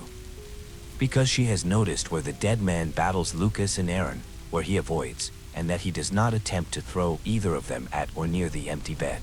And Emma lunges with her machete, snarling, and brings it down with all her might in an arc to that empty pillow where someone had recently lain. And the blade cleaves straight into flesh, into the shoulder of a sleeping young woman with blonde hair, and the illusion of a scream pierces the air.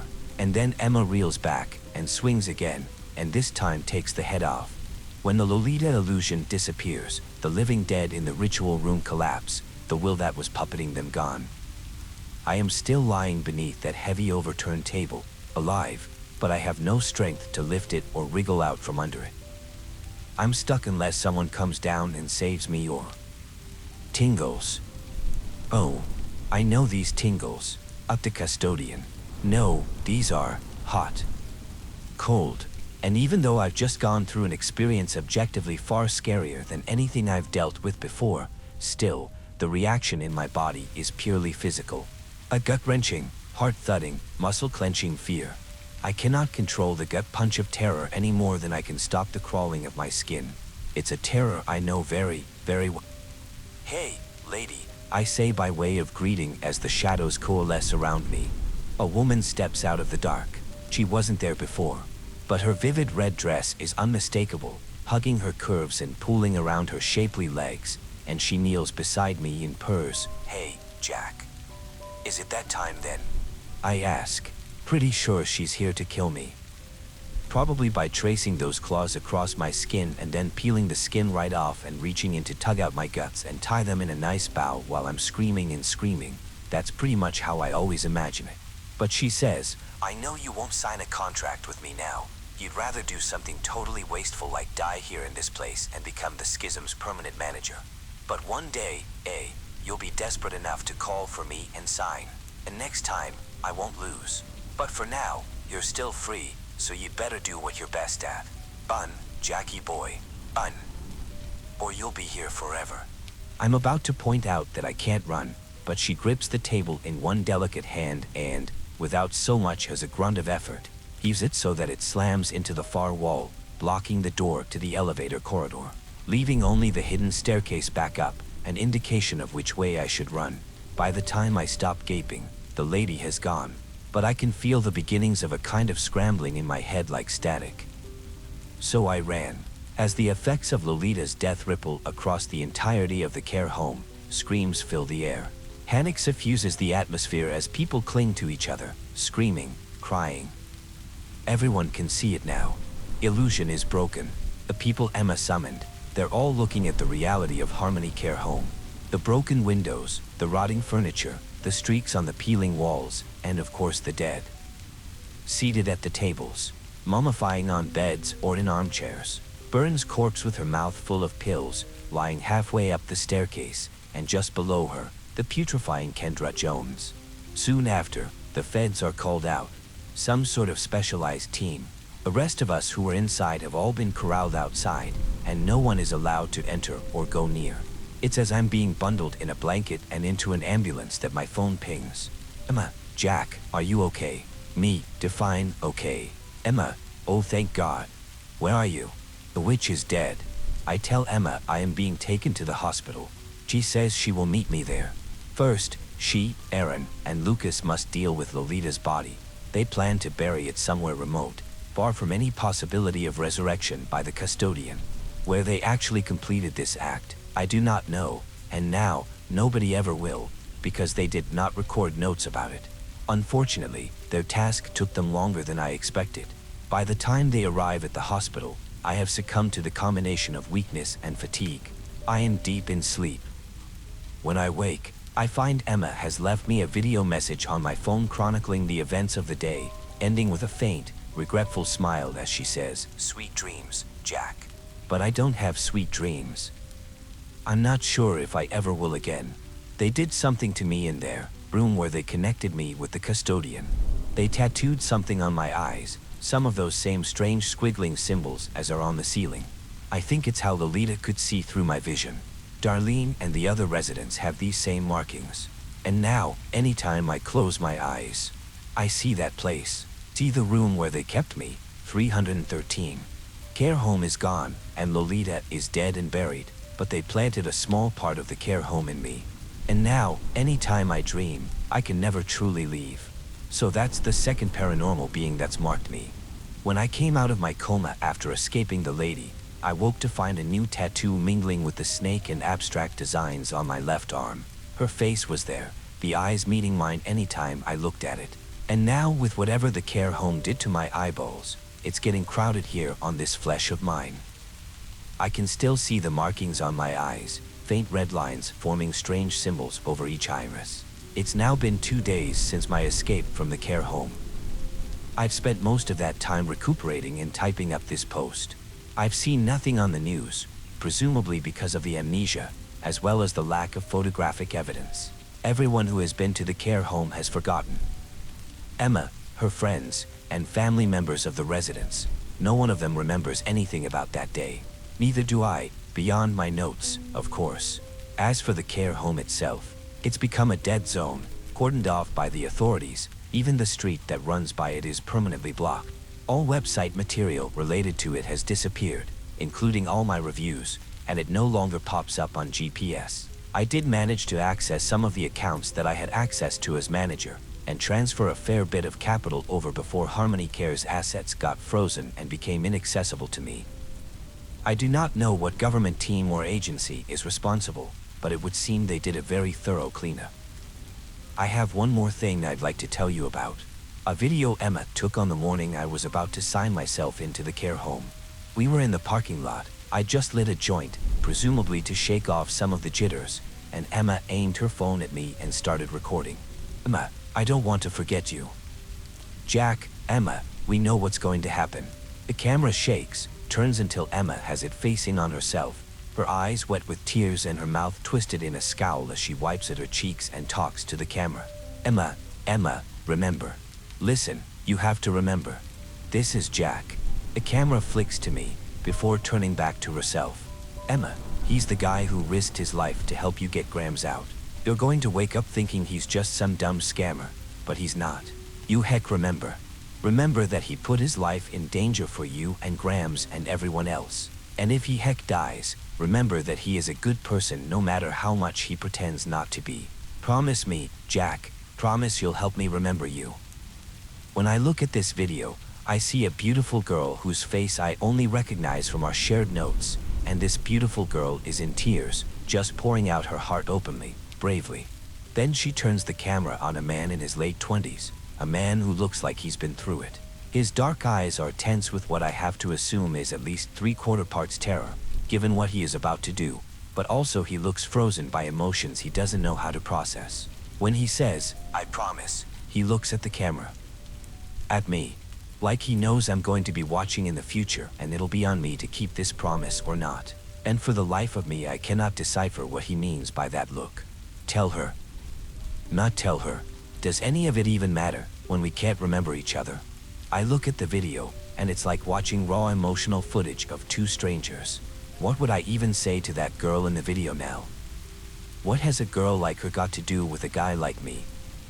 But here's what I would tell her, I guess. I wish you, and your Grams, and the cats all the best. I consider making this post to be fulfillment of my promise to the past you from the video. Promise delivered. And I hope that maybe that past version of you can be happy now, knowing that you're okay. I'm okay. Everything turned out okay. And hey, I may not remember you, but the guy in the video sends his love. He wanted me to tell you that. To tell you both to be happy, now and forever. Love, Jack.